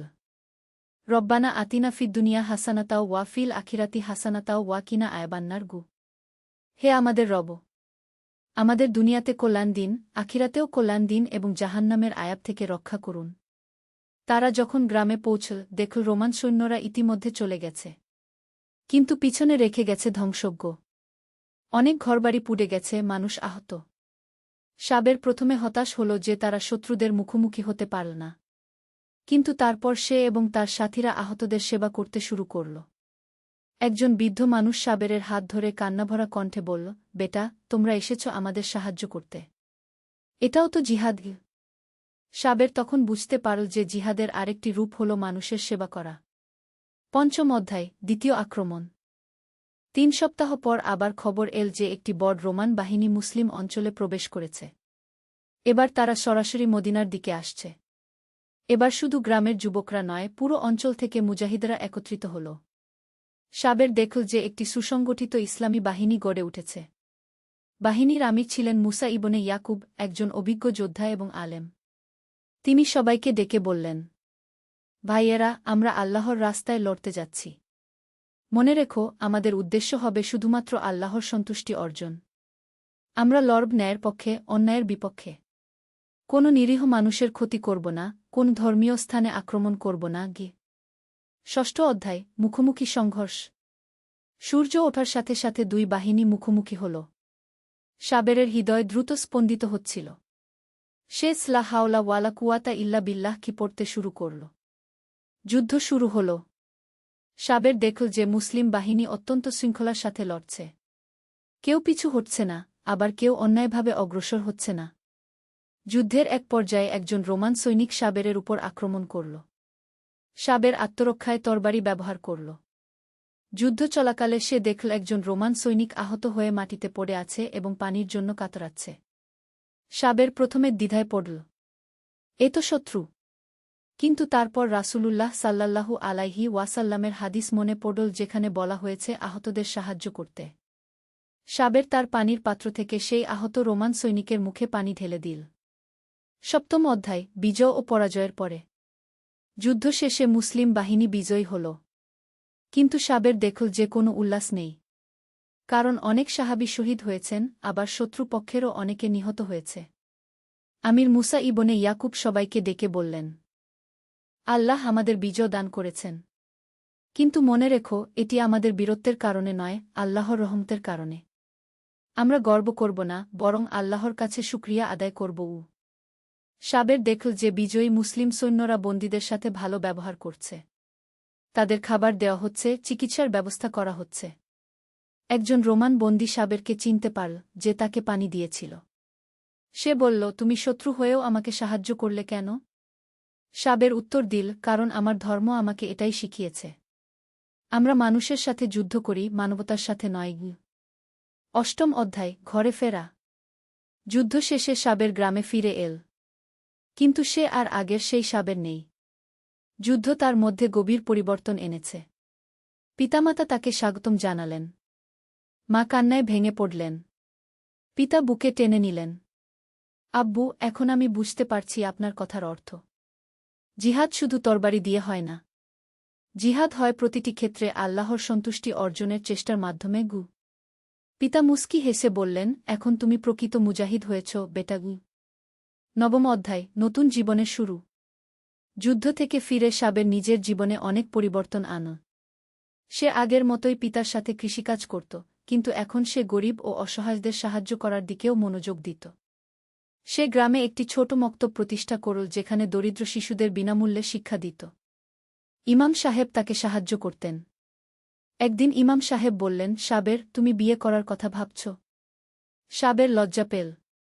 উস্তাদ, আমি ভাবি যে বিয়ে করলে পারিবারিক দায়িত্ব নিয়ে আর জিহাদে যেতে পারব না।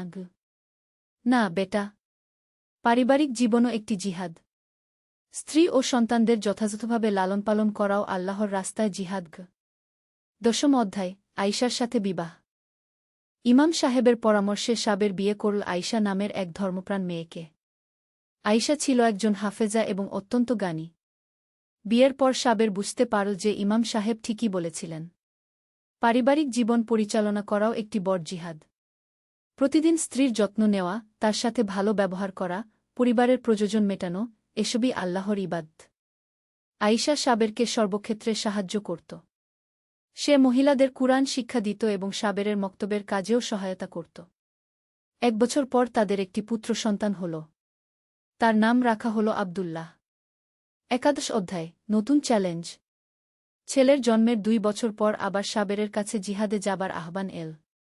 এবার পার্শ্ব থেকে একটি বিশাল বাহিনী আক্রমণ করেছে। সাবের দ্বিধায় পড়ল।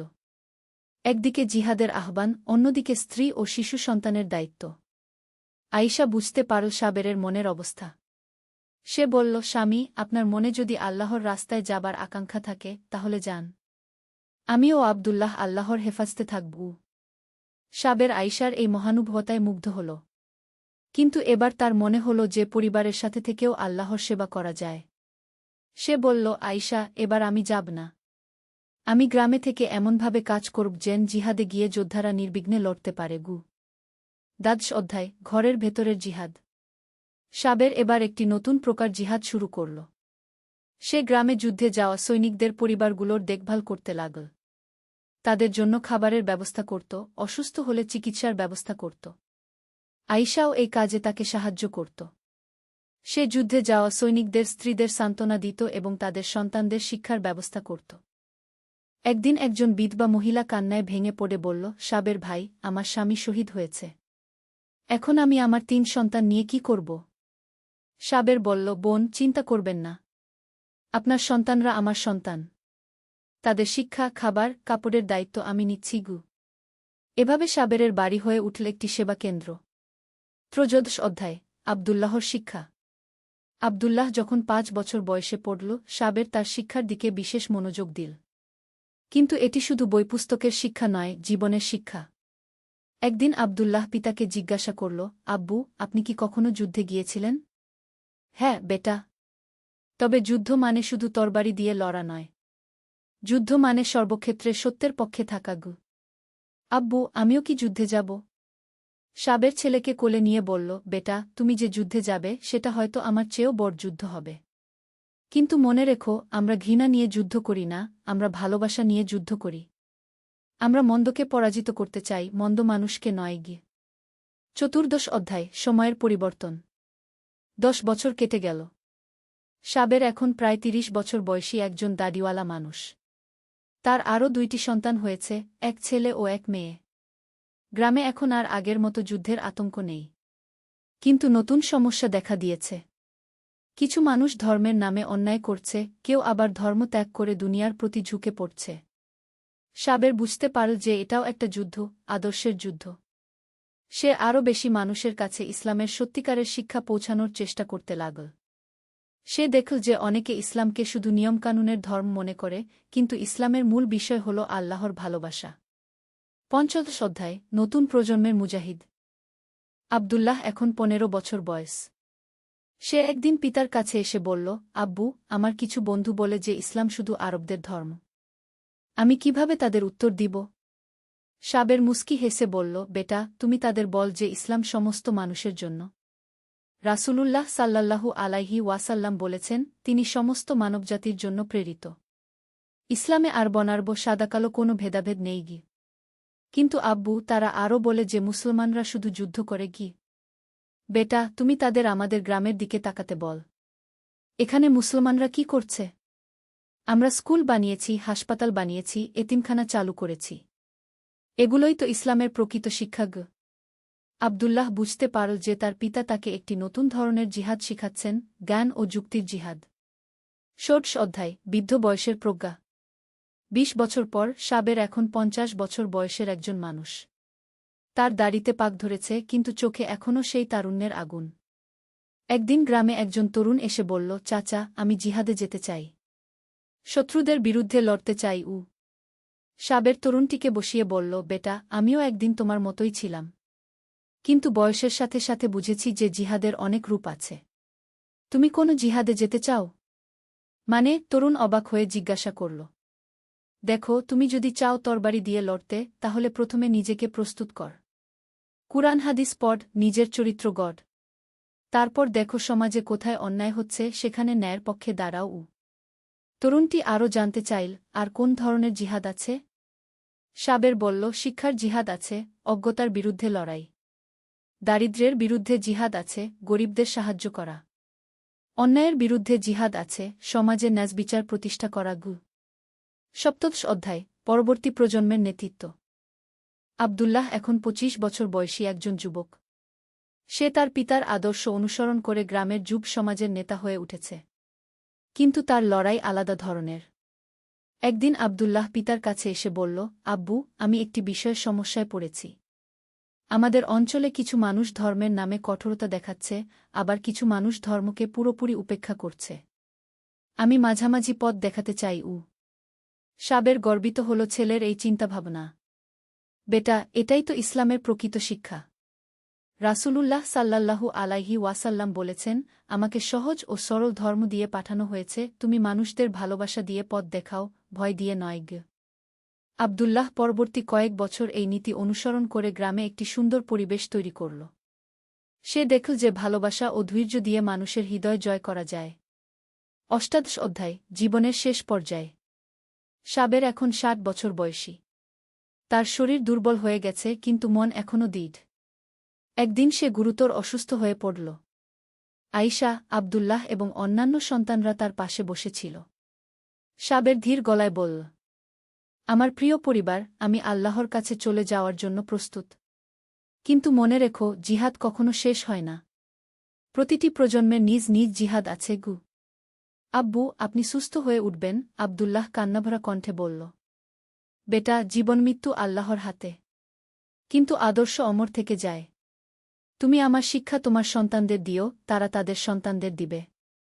এভাবে ইসলামের আলো ছড়িয়ে থাকবে।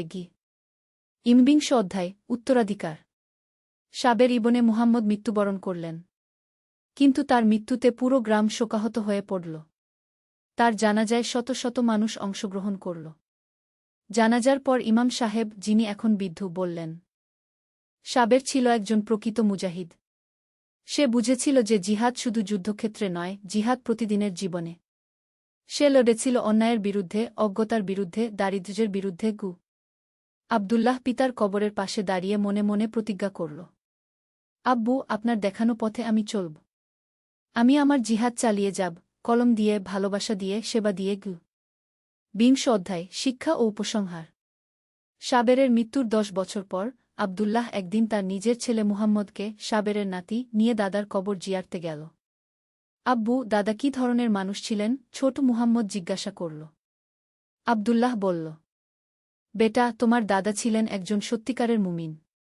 তিনি শিখিয়েছেন যে জিহাদ মানে শুধু যুদ্ধ নয়, জিহাদ মানে আল্লাহর রাস্তায় সর্বোচ্চ চেষ্টা করা। ২ প্রকৃত মুজাহিদ তার নিজের নফসের বিরুদ্ধে প্রথমে লড়ে। ৩ ইসলাম ভালোবাসার ধর্ম, ঘৃণার নয়। ৪ শত্রুর সাথেও মানবিক ব্যবহার করতে হয়। ৫ জিহাদের অনেক রূপ আছে, শিক্ষা, সেবা, ন্যায়বিচার প্রতিষ্ঠা। ৬ পারিবারিক জীবনও একটি জিহাদ।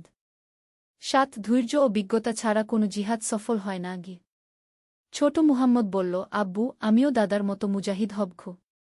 হ্যাঁ বেটা, তুমিও তোমার সময়ের জিহাদ করবে।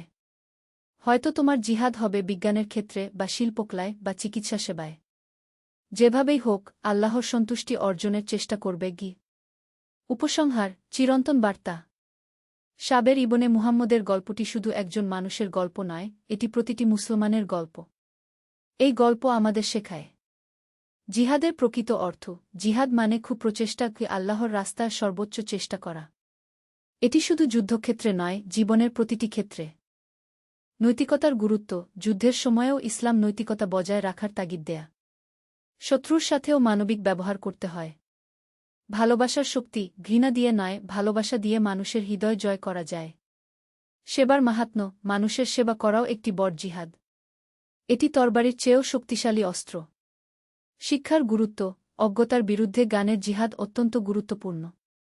পারিবারিক মূল্যবোধ, পারিবারিক জীবনও একটি জিহাদ। স্ত্রীসন্তানের যত্ন নেওয়াও আল্লাহর ইবাদত। চিরন্তন সংগ্রাম, জিহাদ কখনো শেষ হয় না। প্রতিটি প্রজন্মের নিজ নিজ জিহাদ আছে। সাবেরের গল্প আমাদের মনে করিয়ে দেয় যে প্রকৃত মুজাহিদ হতে হলে শুধু বাহ্যিক শত্রুর বিরুদ্ধে নয়, নিজের ভেতরের মন্দ প্রবৃত্তির বিরুদ্ধেও লড়তে হয়। আর এই লড়াইয়ে বিজয়ী হলেই একজন মানুষ প্রকৃত মুজাহিদ হতে পারে। রব্বানা আতিনা ফিদ দুনিয়া হাসানাতাও ওয়া ফিল আখিরাতি হাসানাতাও ওয়া কিনা আয়াবান্নার গু। হে আমাদের রব, আমাদের দুনিয়াতে কল্যাণ দিন, আখিরাতেও কল্যাণ দিন এবং জাহান্নামের আয়াব থেকে রক্ষা করুন। গল্পের শেষ। আল্লাহুম্মা সল্লে আলা মুহাম্মাদিও ওয়া আলা আলী মুহাম্মাদ। তবার আলো। একটি ইসলামিক গল্প। প্রথম অধ্যায়, অন্ধকারের সূচনা। বাগদাদের ব্যস্ত বাজারে হারুন নামের এক যুবক তার দোকানে বসেছিল। বয়স মাত্র 25, কিন্তু তার চোখে ছিল পৃথিবীর সব লোভ আর স্বার্থের ছাপ। পিতার রেখে যাওয়া কাপড়ের ব্যবসা এখন তার হাতে। কিন্তু হালাল রুজির চেয়ে সহজ টাকা আয় করার পথই তার কাছে মনে হতো বেশি আকর্ষণীয়। হারুন ভাই, এই কাপড়টা কত দামে দিবেন? একজন গরিব মহিলা জিজ্ঞেস করল। হারুন কাপড়টার দিকে তাকিয়ে মনে মনে হিসেব করল। কাপড়টার আসল দাম 5 দিনার, কিন্তু এই মহিলাকে দেখে মনে হচ্ছে অনেক টাকা আছে। বিবিজি, এটা খুবই দামি কাপড়। 11 দিনার ছাড়া দিতে পারব না, হারুন মিথ্যা বলল। মহিলা দীর্ঘশ্বাস ফেলে বলল, এত দাম? আমার মেয়ের বিয়ের জন্য চাইছিলাম। আল্লাহ হাফেজ। মহিলা চলে গেলে হারুনের মনে কোনো অনুশোচনা হল না। বরং সে ভাবল, আরে এমনিতেই তো দাম বলেছি। কেনার ইচ্ছা থাকলে কিনত। দিনের পর দিন এভাবেই চলতে থাকে। হারুন মানুষদের সাথে মিথ্যা বলে, ভেজাল দিয়ে, নকল জিনিস আসল দামে বেচে প্রচুর টাকা কামাতে থাকে। ধীরে ধীরে তার ব্যবসা বড় হয়। কিন্তু তার হৃদয় আরও কঠিন হতে থাকে। হারুনের ছোট বোন আয়েশা প্রায় তাকে বলত, ভাই, আপনি নামাজ পড়েন না কেন? আব্বা তো আপনাকে ছোটবেলায় অনেক দিনই কথা শিখিয়েছিলেন গু। আয়েশা, এসব বাচ্চাদের কথা। আমার কাজকর্ম নিয়ে ব্যস্ত থাক। নামাজ কালাম দিয়ে পেট ভরে না, হারুন বিরক্তির সাথে উত্তর দিত। দ্বিতীয় অধ্যায়, গুনাহের পাহাড়। বছর 2 পরে হারুনের অবস্থা আরও খারাপ হয়ে গেল। এখন সে শুধু ব্যবসায় প্রতারণাই করে না, সুদের কারবারও শুরু করেছে। তার দোকানের পাশেই এক বৃদ্ধ লোক আবু ইব্রাহিমের ছোট্ট কিতাবের দোকান। আবু ইব্রাহিম নিয়মিত 5 ওয়াক্ত নামাজ পড়েন, রোজা রাখেন, মানুষকে ভালো কথা বলেন। একদিন আবু ইব্রাহিম হারুনের কাছে এসে বললেন, বেটা হারুন, তুমি জানো তো সুদ হারাম? আল্লাহ তাআলা কুরআনে স্পষ্ট বলেছেন যে যারা সুদ খায় তারা পাগলের মতো উঠবে কিয়ামতের দিন গু। হারুন রেগে গিয়ে বলল, চাচা, আপনার কিতাবের দোকানেই থাকুন। আমার ব্যবসায় নাক গলানোর দরকার নেই। আপনার আল্লাহ যদি সত্যিই আছেন তাহলে আমাকে শাস্তি দিক দেখি। এই কথা বলে হারুন ঠাট্টা করে হেসে উঠল। আবু ইব্রাহিমের চোখে পানি এসে গেল। তিনি মনে মনে আল্লাহর কাছে দোয়া করলেন, হে আল্লাহ, এই ছেলেটিকে হিদায়াত দান করুন গো। হারুনের অন্যায়ের মাত্রা ক্রমেই বাড়তে থাকল। এখন সে মানুষের জরুরি প্রয়োজনের সুযোগ নিয়ে অতিরিক্ত লাভ নেয়া। কেউ অসুস্থ হয়ে টাকার দরকার হলে সে ভারী সুদে টাকা ধার দেয়া। একদিন তার এলাকার একজন বিধবা মহিলা এসে বলল, হারুন ভাই, আমার ছেলে খুব অসুস্থ। ডাক্তার বলেছে অপারেশন করতে হবে। আপনার কাছে 50 দিনার আছে? পরে শোধ করে দেব। হারুন বলল, 50 দিনার দিতে পারি, কিন্তু মাসে 10 দিনার সুদ লাগবে গু। এত সুদ? আল্লাহর দোহাই, আমার ছেলের জান বাঁচান, মহিলা কাঁদতে কাঁদতে বলল। ব্যবসা হলো ব্যবসা। আমি দাতব্য প্রতিষ্ঠান নই, হারুন নির্দয়ভাবে উত্তর দিল। তৃতীয় অধ্যায়, আল্লাহর পরীক্ষা। হারুনের গুনাহের পাহাড় যখন আকাশ ছুঁই ছুঁই, ঠিক তখনই আল্লাহর পরীক্ষা এল। একদিন সকালে সে দেখল তার প্রধান গুদামে আগুন লেগেছে। রাতারাতি তার কয়েক হাজার দিনারের মাল পুড়ে গেল। এটা নিশ্চয়ই কোনো প্রতিদ্বন্দ্বীর কাজ, হারুন ভাবল। কিন্তু এটাই শেষ নয়।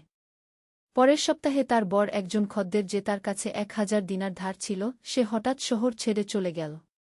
তারপর ব্যাংকের মতো কাজ করা একজন ব্যবসায়ী, যার কাছে হারুনের 3000 দিনার জমা ছিল, সে দেউলিয়া হয়ে গেল। মাত্র 1 মাসের মধ্যে হারুনের অবস্থা একেবারে পাল্টে গেল। যে লোক আগে গর্বের সাথে সুদের কারবার করত, সে এখন নিজেই সুদে টাকা নিতে বাধ্য হল। কিন্তু তবুও তার মনে কোনো তবার ভাব আসল না। এসব হয়েই থাকে ব্যবসায়। আবার উঠে দাঁড়াবো, হারুন মনে মনে ঠিক করল। কিন্তু আল্লাহর পরীক্ষা আরও কঠিন হল। হারুনের একমাত্র বোন আয়েশা, যে তার খুব প্রিয় ছিল, হঠাৎ অসুস্থ হয়ে পড়ল। ডাক্তার বলল দামি চিকিৎসা লাগবে, নইলে তার জীবন বিপদে। হারুন যখন টাকার জন্য এদিক সেদিক ছুটাছুটি করছিল, তখন সেই বিধবা মহিলা এসে বলল, হারুন ভাই, আপনিও তো আজ টাকার জন্য ছুটছেন। এখন বুঝবেন আল্লাহর কুদরত। তবুও সময় আছে তওবা করার। হারুনের চোখ তখনও খোলেনি। সে রেগে গিয়ে বলল, চলে যান এখান থেকে। আপনার কথায় আমার কোনো কাজ হবে না গি। চতুর্থ অধ্যায়, একটি স্বপ্ন। সেই রাতে হারুন অস্থির মনে ঘুমিয়ে পড়েছিল। হঠাৎ সে একটা ভয়ঙ্কর স্বপ্ন দেখল। স্বপনে দেখল সে কিয়ামতের মাঠে দাঁড়িয়ে আছে। চারদিকে মানুষ কাঁদছে, চিৎকার করছে। তার সামনে একটি বিশাল দাড়িপাল্লা। একজন ফেরেশতা বলল, হারুন ইবনে আবদুল্লাহ, তোমার আমল পরিমাপ করা হবে। দাড়িপাল্লার একদিকে তার সব গুনাহ রাখা হল। সুদ, মিথ্যা, প্রতারণা, গরিবদের প্রতি নির্দয়তা, সব কিছু। পাল্লাটা এত ভারী হয়ে গেল যে মনে হল ভেঙে পড়বে। অন্যদিকে তার নেক আমল খোঁজা হল। কিন্তু সেখানে তেমন কিছুই নেই। শুধু ছোটবেলার কিছু নামাজ, কিছু দান, যা এই গুনাহের পাহাড়ের কাছে পালকের মতো হালকা। হারুন, একটি কণ্ঠস্বর ডাকল। হারুন দেখল তার মরহুম পিতা দাঁড়িয়ে আছেন। তার চোখে অশ্রু। বাবা, হারুন কাঁদতে কাঁদতে দৌড়ে গেল। বেটা, আমি তোমাকে কি শিখিয়েছিলাম? আর তুমি কি করেছ? তোমার কারণে আমিও লজ্জায় মুখ দেখাতে পারছি না, পিতা দুঃখের সাথে বললেন। হঠাৎ দেখা গেল জাহান্নামের একজন ফেরেশতা হারুনকে টেনে নিয়ে যাচ্ছে। না, না, আমি তওবা করব। আমাকে আরেকটা সুযোগ দিন, হারুন চিৎকার করে কাঁদতে লাগল। তবার সময় তো পৃথিবীতে ছিল। এখন তো শুধু হিসাবের সময়, ফেরেশতা বলল। হারুন এত জোরে চিৎকার করল যে তার ঘুম ভেঙে গেল। সারা শরীর ঘামে ভিজে গেছে। হাত পা কাঁপছে। পঞ্চম অধ্যায়, অনুশোচনার শুরু। ঘুম ভেঙে হারুন বুঝতে পারল এটা স্বপ্ন ছিল। কিন্তু স্বপ্নটা এত বাস্তব লেগেছিল যে তার সারা শরীর কাঁপছিল। সে উঠে বসল। বাইরে ফজরের আজান হচ্ছে। আল্লাহু আকবার, আল্লাহু আকবার। মুজাজ্জিনের মধুর কণ্ঠে আজানের আওয়াজ কানে এল। বহু বছর পর হারুনের মনে এই আজান কোনো অনুভূতির সৃষ্টি করল। তার চোখে পানি এসে গেল। মনে পড়ল ছোটবেলার কথা। বাবা যখন তাকে ভোরে উঠিয়ে নামাজ পড়তে নিয়ে যেতেন। কুরআন তেলাওয়াত শেখাতেন।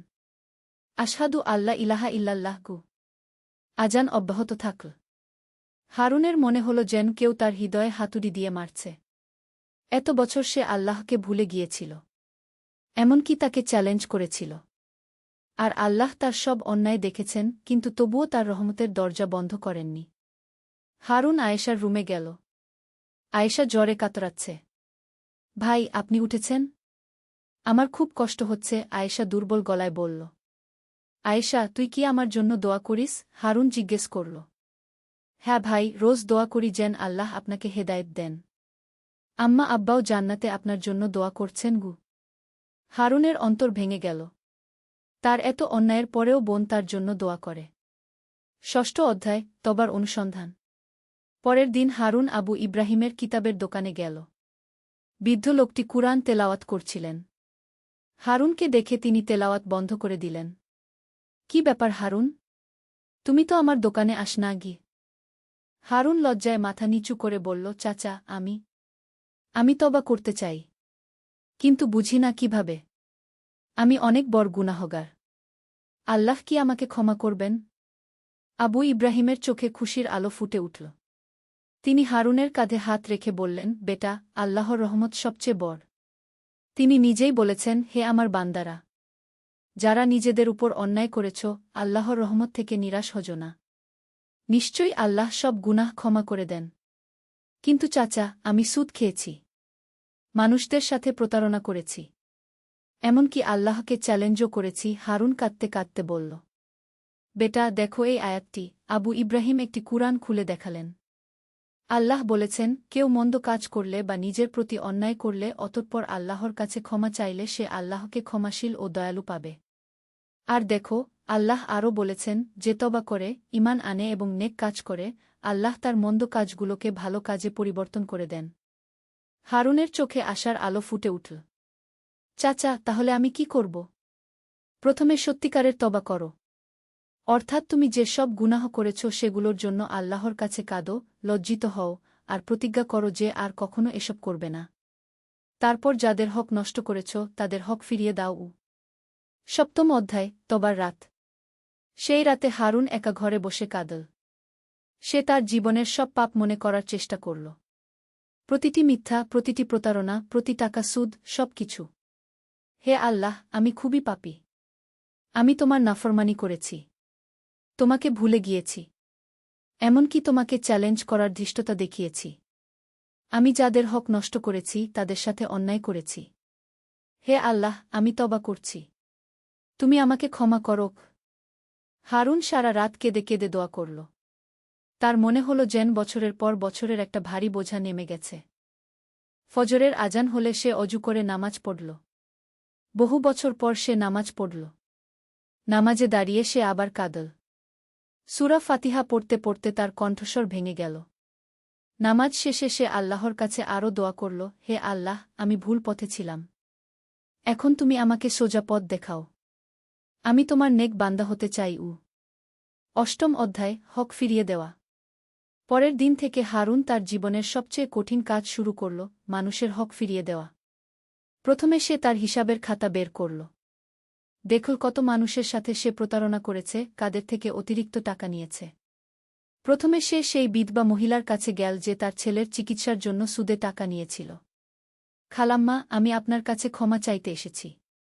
আমি আপনার থেকে যে সুদ নিয়েছি সেটা হারাম ছিল। এই যে আপনার আসল টাকা, আর এই যে সুদের টাকাগুলো। সুদের টাকা আমি ফেরত দিচ্ছি গু। মহিলা অবাক হয়ে গেল। কিন্তু হারুন বেটা, তুমি তো খালাম্মা, আমি তওবা করেছি। আল্লাহর কাছে ক্ষমা চেয়েছি। এখন আপনার কাছেও ক্ষমা চাই। আপনি দোয়া করবেন আমার জন্য? মহিলার চোখে পানি এসে গেল। আল্লাহ তোমাকে হেদায়েত দিয়েছেন বেটা। অবশ্যই দোয়া করব। এভাবে হারুন একের পর এক সবার কাছে গিয়ে তাদের হক ফিরিয়ে দিতে লাগল। যাদের সাথে প্রতারণা করেছিল তাদের কাছ থেকে ক্ষমা চাইল। কিছু মানুষ খুশি হয়ে ক্ষমা করে দিল, আবার কেউ কেউ রেগে গিয়ে বলল, এখন এসে ক্ষমা চাইলেই হয়ে যাবে। কিন্তু হারুন হতাশ হল না। সে ভাবল, মানুষ রাগ করতেই পারে।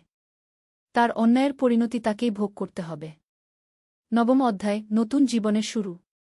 হারুনের কাছে এখন খুব বেশি টাকা নেই। সবার হক ফেরত দিতে দিতে তার সঞ্চয় প্রায় শেষ। কিন্তু তার মনে এক অদ্ভুত শান্তি। সে এখন নিয়মিত 5 ওয়াক্ত নামাজ পড়ে। প্রতিদিন কুরআন তেলাওয়াত করে। আবু ইব্রাহিম চাচার কাছ থেকে দ্বীনি ইলম শিখছে। তার ব্যবসাও এখন সম্পূর্ণ হালাল উপায়ে চালা। সততার সাথে মানুষকে জিনিসের আসল দাম বলে। কেউ গরিব হলে কম দামে দেয়, কখনো কখনো বিনামূল্যেও দিয়ে দেয়া। একদিন এক গরিব মানুষ এসে বলল, হারুন ভাই, আমার একটা কাপড় দরকার। কিন্তু পয়সা কম আছে গু। কোনো অসুবিধা নেই ভাই। যা পারেন দিয়ে দিন। বাকিটা আল্লাহর জন্য দান করলাম, হারুন মুখে হাসি নিয়ে বলল। দেখতে দেখতে হারুনের দোকানে অন্য রকম মানুষজন আসতে শুরু করল। যারা জানত যে এখানে সৎ ব্যবসা হয়। কেউ কেউ বলত, হারুন ভাইয়ের দোকানে গেলে ঠকার ভয় নেই গি। আয়েশার স্বাস্থ্যও ধীরে ধীরে ভালো হতে থাকল। একদিন সে হারুনকে বলল, ভাই, আমি জানতাম আল্লাহ একদিন আপনাকে হেদায়েত দেবেন। আম্মা আব্বা নিশ্চয়ই খুশি হয়েছেন গু। দশম অধ্যায়, পরীক্ষার ভিন্ন রূপ। হারুনের জীবন যখন শান্তিতে চলছিল তখন আরেকটি পরীক্ষা এল। কিন্তু এবার পরীক্ষাটা ভিন্ন ধরনের। একদিন তার দোকানে এক ব্যবসায়ী এসে বলল, হারুন ভাই, আমার কাছে খুব ভালো একটা প্রস্তাব আছে। আপনি যদি আমার সাথে অংশীদার হন তাহলে মাত্র 6 মাসে আপনার টাকা 10 গুণ হয়ে যাবে গু। কি ধরনের ব্যবসা? হারুন জিজ্ঞেস করল। আরে এসব কথায় কি? আমাকে বিশ্বাস করুন। আমি কি কখনো আপনার ক্ষতি করব? পুরনো হারুন হলে নিশ্চয়ই লোভে পড়ে যেত। কিন্তু এখন সে সতর্ক। ভাই, ব্যবসার ব্যাপারটা পরিষ্কার করে বলুন। হালাল না হারাম? লোকটি ইতস্তত করে বলল, দেখুন, হালাল হারাম এসব বলে তো আর ব্যবসা হয় না। যুগের সাথে তাল মিলিয়ে চলতে হয় গু। হারুন স্পষ্ট করে বলল, ভাই, আমি এখন আর হারাম পথে ব্যবসা করি না। আল্লাহ যেটুকু হালাল রিজিক দিয়েছেন সেটাতেই সন্তুষ্ট। লোকটি হাসতে হাসতে বলল, আরে হারুন ভাই, আপনি কবে থেকে এত ধার্মিক হয়ে গেলেন? আগে তো আপনি আগে আমি পথভ্রষ্ট ছিলাম। আল্লাহ আমাকে হেদায়েত দিয়েছেন। এখন আমি সে পথেই চলতে চাই। হারুন দৃঢ় গলা উত্তর দিল। একাদশ অধ্যায়, সবরের পরীক্ষা। দিন যেতে থাকল। হারুনের ব্যবসা এখন খুবই সাধারণ। বেশি লাভ নেই, তবে চলার মতো আছে। কিন্তু একদিন আরেকটি বিপদ এল। তার এক পুরনো লিন্দাতা এসে বলল, হারুন, তুমি আমার 500 দিনার দাও। এই মাসেই শোধ করতে হবে গু। হারুন বলল, চাচা, আমি ধীরে ধীরে শোধ করছিলাম তো। এখন একসাথে 500 দিনার কোথায় পাব? সেটা আমার কথা না। হয় টাকা দাও, না হলে আমি আদালতে যাব। হারুনের হাতে তখন মাত্র 200 দিনার। সে ভাবল, এখন কি করবে? সেই রাতে সে তাহাজ্জুদ নামাজ পড়ল। আল্লাহর কাছে দোয়া করল, হে আল্লাহ, আমি জানি এটা আপনার পরীক্ষা। আমি ধৈর্য ধরব। আপনি আমাকে সাহায্য করুন। পরের দিন সকালে এক অপরিচিত মানুষ এসে বলল, হারুন ভাই, আমি শুনেছি আপনি খুব সৎ ব্যবসায়ী। আমি আপনার কাছ থেকে কিছু কাপড় কিনতে চাই। লোকটি এত বেশি কাপড় কিনল যে হারুনের 300 দিনার লাভ হয়ে গেল। এই টাকা দিয়ে সে ঋণ শোধ করতে পারল। সুবহানাল্লাহ! আল্লাহর কুদরত, হারুন মনে মনে বলল। দ্বাদশ অধ্যায়, দাওয়াতের কাজ। 1 বছর পরে হারুন শুধু নিজের ইবাদতেই সন্তুষ্ট থাকল না। সে ভাবল, আল্লাহ তাকে এত বড় হেদায়েত দিয়েছেন, এখন তার উচিত অন্যদেরও সৎ পথে আনার চেষ্টা করা। সে তার এলাকার যুবকদের নিয়ে একটি দ্বীনি মজলিস শুরু করল। সপ্তাহে একবার সবাই মিলে কুরআন হাদিস নিয়ে আলোচনা করত। একদিন জাহিদ নামের এক যুবক এসে বলল, হারুন ভাই, আমিও আপনার মতো তওবা করতে চাই। কিন্তু আমার গুনাহ অনেক বেশি। আমি মদ খাই, জুয়া খেলি। আল্লাহ কি আমাকে ক্ষমা করবেন? হারুন তার কাঁধে হাত রেখে বলল, ভাই জাহিদ, আমি তোমার চেয়েও বড় গুনাহগার ছিলাম। কিন্তু আল্লাহ আমাকে ক্ষমা করেছেন। আল্লাহর রহমত সবচেয়ে বড়। তুমি তওবা করো, আল্লাহ অবশ্যই তোমাকে ক্ষমা করবেন গে। কিন্তু হারুন ভাই, আমি বারবার তওবা করি, আবার গুনাহ করে ফেলি। এতে কি আল্লাহ রাগ হয়ে যান না? হারুন হেসে বলল, ভাই, রাসূল শাহ বলেছেন, আদম সন্তান সবাই পাপী, কিন্তু সর্বোত্তম পাপী সেই যে তওবা করে। তুমি গুনাহ করার পর যে তওবা করো, এটাই তো ভালো লক্ষণ। শয়তান তো চায় তুমি হতাশ হয়ে যাও। কিন্তু তুমি আল্লাহর রহমতে আশা রাখো গো। ত্রয়োদশ অধ্যায়, বিয়ে এবং নতুন দায়িত্ব। হারুনের বয়স এখন 27। আয়েশা তাকে বলল, ভাই, আপনার বিয়ে করা উচিত। একা থাকলে হবে কেন? হারুন ভাবল, সত্যিই তো। রাসূল শাহ বিয়ে করতে উৎসাহিত করেছেন। আবু ইব্রাহিম চাচা একদিন বললেন, হারুন বেটা, আমার এক বন্ধুর মেয়ে খাদিজা খুব ভালো মেয়ে, নিয়মিত নামাজ পড়ে, কুরআন জানে। তোমার সাথে তার বিয়ে দিতে পারি যদি তুমি রাজি থাকো গু। হারুন বলল, চাচা, আমি তো রাজি। কিন্তু আমার অর্থনৈতিক অবস্থা খুব ভালো না। মেয়ের পরিবার রাজি হবে? বেটা, তারা টাকার চেয়ে চরিত্র দেখে। তোমার তওবা এবং দিনদারির কথা সবাই জানে গি। কয়েক মাস পর হারুনের বিয়ে হয়ে গেল। খাদিজা সত্যিই একজন সৎ এবং দিনদার মেয়ে। সে হারুনকে আরও ভালো মুসলিম হতে সাহায্য করে। বিয়ের পর হারুনের দায়িত্ব বেড়ে গেল। এখন তার স্ত্রীর দেখাশোনা করতে হয়। কিন্তু আল্লাহ তার রিজিকের ব্যবস্থা করে দিলেন। ব্যবসা ভালো চলতে লাগল। চতুর্দশ অধ্যায়, পিতা হওয়ার আনন্দ। বিয়ের 1 বছর পর হারুনের ঘরে একটি ছেলের সন্তানের জন্ম হল। সে ছেলের নাম রাখল ইব্রাহিম, তার দাদার নামানুসারে। ছেলেকে কোলে নিয়ে হারুনের চোখে পানি এসে গেল। সে ভাবল, আল্লাহ তাকে কত বড় নিয়ামত দিয়েছেন। একদিন সে ছিল পাপী, আর আজ আল্লাহ তাকে একজন পিতা বানিয়েছেন। হে আল্লাহ, এই ছেলেটিকে তুমি একজন ভালো মুসলিম বানাও। আমি যেমন পথভ্রষ্ট হয়েছিলাম, এই ছেলে যেন সেরকম না হয়। হারুন দোয়া করল। খাদিজা বলল, স্বামী, আমাদের এই ছেলেকে ছোট থেকেই দিনের শিক্ষা দিতে হবে, যাতে সে আল্লাহর একজন নেক বান্দা হয় গি। হারুন বলল, হ্যাঁ, আমি যেসব ভুল করেছি, এই ছেলে যেন সেসব না করে। আমি তাকে ছোট থেকেই কুরআন হাদিস শেখাবগু। পঞ্চদশ অধ্যায়, সমাজ সেবা। হারুন এখন শুধু নিজের পরিবার নিয়েই ব্যস্ত থাকে না। সে তার এলাকার গরিব মানুষদের সাহায্য করার জন্য একটি ছোট কমিটি গঠন করেছে। প্রতি মাসে সে তার আয়ের একটা অংশ গরিবদের মধ্যে বিতরণ করে। রমজান মাসে ইফতার বিতরণ করে। ঈদের সময় গরিব বাচ্চাদের নতুন কাপড় কিনে দেয়া। একদিন এক বিধবা মহিলা এসে বলল, হারুন ভাই, আপনি আমাদের অনেক সাহায্য করেন। আল্লাহ আপনার মঙ্গল করুন। আপনার মতো মানুষ খুব কমই আছে গি। হারুন লজ্জা পেয়ে বলল, খালাম্মা, এসব বলবেন না। আমি তো অনেক বড় পাপী ছিলাম। এখন আল্লাহর শকর আদায় করার চেষ্টা করছি। কিন্তু আল্লাহ তো আপনাকে ক্ষমা করে দিয়েছেন। এখন আপনি আমাদের এলাকার সবচেয়ে ভালো মানুষদের একজন গু। হারুন মনে মনে আল্লাহর শুকরিয়া আদায় করল। সে ভাবল, আল্লাহ কত দয়ালু যে তাকে এত সম্মান দিয়েছেন। ষোড়শ অধ্যায়, হজের সৌভাগ্য। হারুনের বয়স যখন ৩০, তখন সে হজের জন্য প্রস্তুতি নিতে শুরু করল। কয়েক বছর ধরে টাকা জমিয়ে এখন তার হজ করার মতো অবস্থা হয়েছে। খাদিজা, আমি এবার হজে যেতে চাই। আল্লাহর ঘর দেখার খুব ইচ্ছা, হারুন স্ত্রীকে বলল। খাদিজা খুশি হয়ে বলল, আল্লাহ আপনাকে হজের তৌফিক দিন। আপনি আমার এবং ইব্রাহিমের জন্য দোয়া করবেন গু। হজের জন্য যাত্রার আগে হারুন সবার কাছ থেকে ক্ষমা চাইল। যাদের কোনো হক বাকি থাকতে পারে তাদের সাথে মিটমাট করল। মক্কায় পৌঁছে কাবা শরীফ দেখে হারুনের চোখে পানি এসে গেল। সে ভাবল, একদিন সে আল্লাহকে চ্যালেঞ্জ করেছিল, আর আজ সে আল্লাহর ঘরের সামনে দাঁড়িয়ে আছে। তাওয়াফ করার সময় সে দোয়া করল, হে আল্লাহ, তুমি আমার সব গুনাহ ক্ষমা করে দিয়েছ। আমার পরিবারের এবং আমার এলাকার সবার মঙ্গল করো। আমাকে সারা জীবন তোমার নেক বান্দা হিসেবে থাকার তৌফিক দাও। আরাফার দিনে সে আরও কাঁদল। মনে হল যেন তার সব পাপ ধুয়ে গেছে। সে নতুন জন্ম নিয়েছে। সপ্তদশ অধ্যায়, ফিরে আসা। হজ থেকে ফিরে হারুন আরও বেশি আল্লাহমুখী হয়ে গেল। সে এখন তার এলাকায় একটি ছোট মাদ্রাসা স্থাপন করার পরিকল্পনা করল। আবু ইব্রাহিম চাচা, আমি চাই আমাদের এলাকার বাচ্চারা ভালো দিনী শিক্ষা পাক। আপনি কি একটা মাদ্রাসা চালু করতে সাহায্য করবেন? আবু ইব্রাহিম খুশি হয়ে বলল, অবশ্যই বেটা। এটা খুব ভালো কাজ। আমি আমার বন্ধু হাফেজ আব্দুর রহমানকে বলব। তিনি মাদ্রাসার দেখাশোনা করতে পারবেন গো। কয়েক মাসের চেষ্টায় মাদ্রাসাটি চালু হয়ে গেল। এলাকার অনেক বাচ্চা এখানে কুরআন, হাদিস এবং ইসলামিক আদব-কায়দা শিখতে শুরু করল। হারুনের ছেলে ইব্রাহিমও এখন ৩ বছর বয়সে ছোট ছোট সূরা মুখস্থ করতে শুরু করেছে। অষ্টাদশ অধ্যায়, পরের প্রজন্মের জন্য দোয়া। হারুনের এখন আরেকটি মেয়ে হয়েছে। নাম ফাতিমা।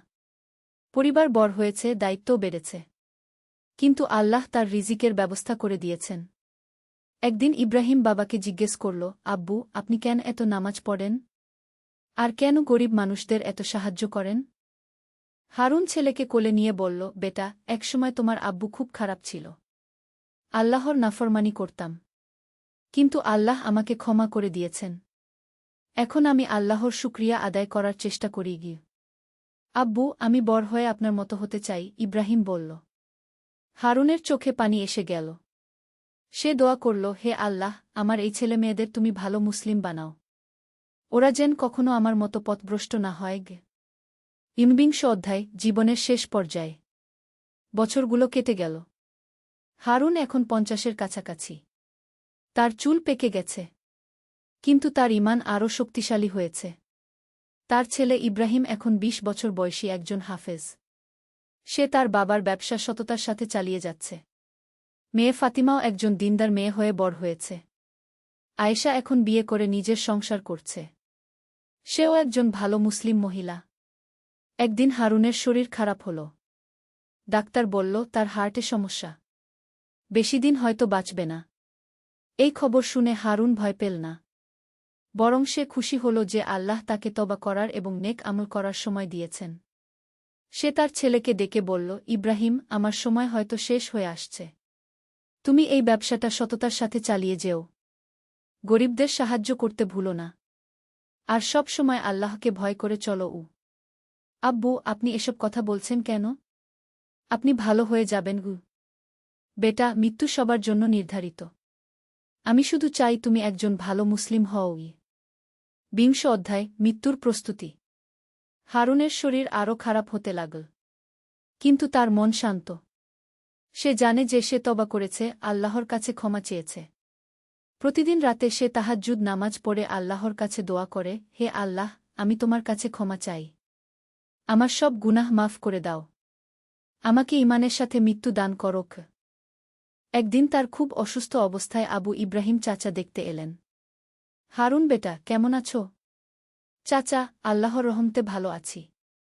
আপনি আমার জন্য দোয়া করবেন? অবশ্যই বেটা। আল্লাহ তোমাকে পুরস্কৃত করুন। তুমি একজন পাপী থেকে একজন নেককার মানুষ হয়েছ। তোমার তওবা কবুল হয়েছে গি। হারুনের চোখে পানি এসে গেল। চাচা, আল্লাহর অনুগ্রহেই সব। তিনি না চাইলে আমি কখনোই ভালো হতে পারতাম না গি। ২১ অধ্যায়, স্বপ্নে সুসংবাদ। মৃত্যুর কয়েকদিন আগে হারুন একটি সুন্দর স্বপ্ন দেখল। স্বপনে দেখল সে একটি সুন্দর বাগানে দাঁড়িয়ে আছে। চারদিকে সবুজ গাছপালা, ফুল, পাখিদের কলকাকলি। হঠাৎ তার বাবা এসে বলল, বেটা হারুন, আমি তোমার উপর খুশি। তুমি তওবা করে একজন ভালো মুসলিম হয়েছ। আল্লাহ তোমাকে ক্ষমা করে দিয়েছেন গু। সত্যি বাবা? হ্যাঁ বেটা। তুমি যেসব নেক আমল করেছ সেগুলো আল্লাহর কাছে পৌঁছেছে। তোমার জন্য জান্নাতে একটি সুন্দর ঘর তৈরি হয়েছে গি। হারুন খুব খুশি হয়ে বলল, বাবা, আমি তো ভেবেছিলাম আমার এত গুনাহের কারণে হয়তো বেটা, আল্লাহর রহমত সব গুনাহের চেয়ে বড়। তুমি সত্যিকারের তবা করেছিলে। আর তবাকারীদের আল্লাহ ভালোবাসেন গি। ঘুম ভেঙে হারুনের মনে অসীম শান্তি। সে বুঝতে পারল আল্লাহ তাকে একটি সুসংবাদ দিয়েছেন। ২২ অধ্যায়, শেষ বিদায়। হারুনের মৃত্যুর দিন এসে গেল। সে তার পরিবারের সবাইকে কাছে ডেকে বলল, আমি আল্লাহর কাছে চলে যাচ্ছি। তোমরা আমার জন্য কান্নাকাটি করো না, বরং আমার জন্য দোয়া করো। তারপর সে কালিমা পড়তে শুরু করল, লা ইলাহা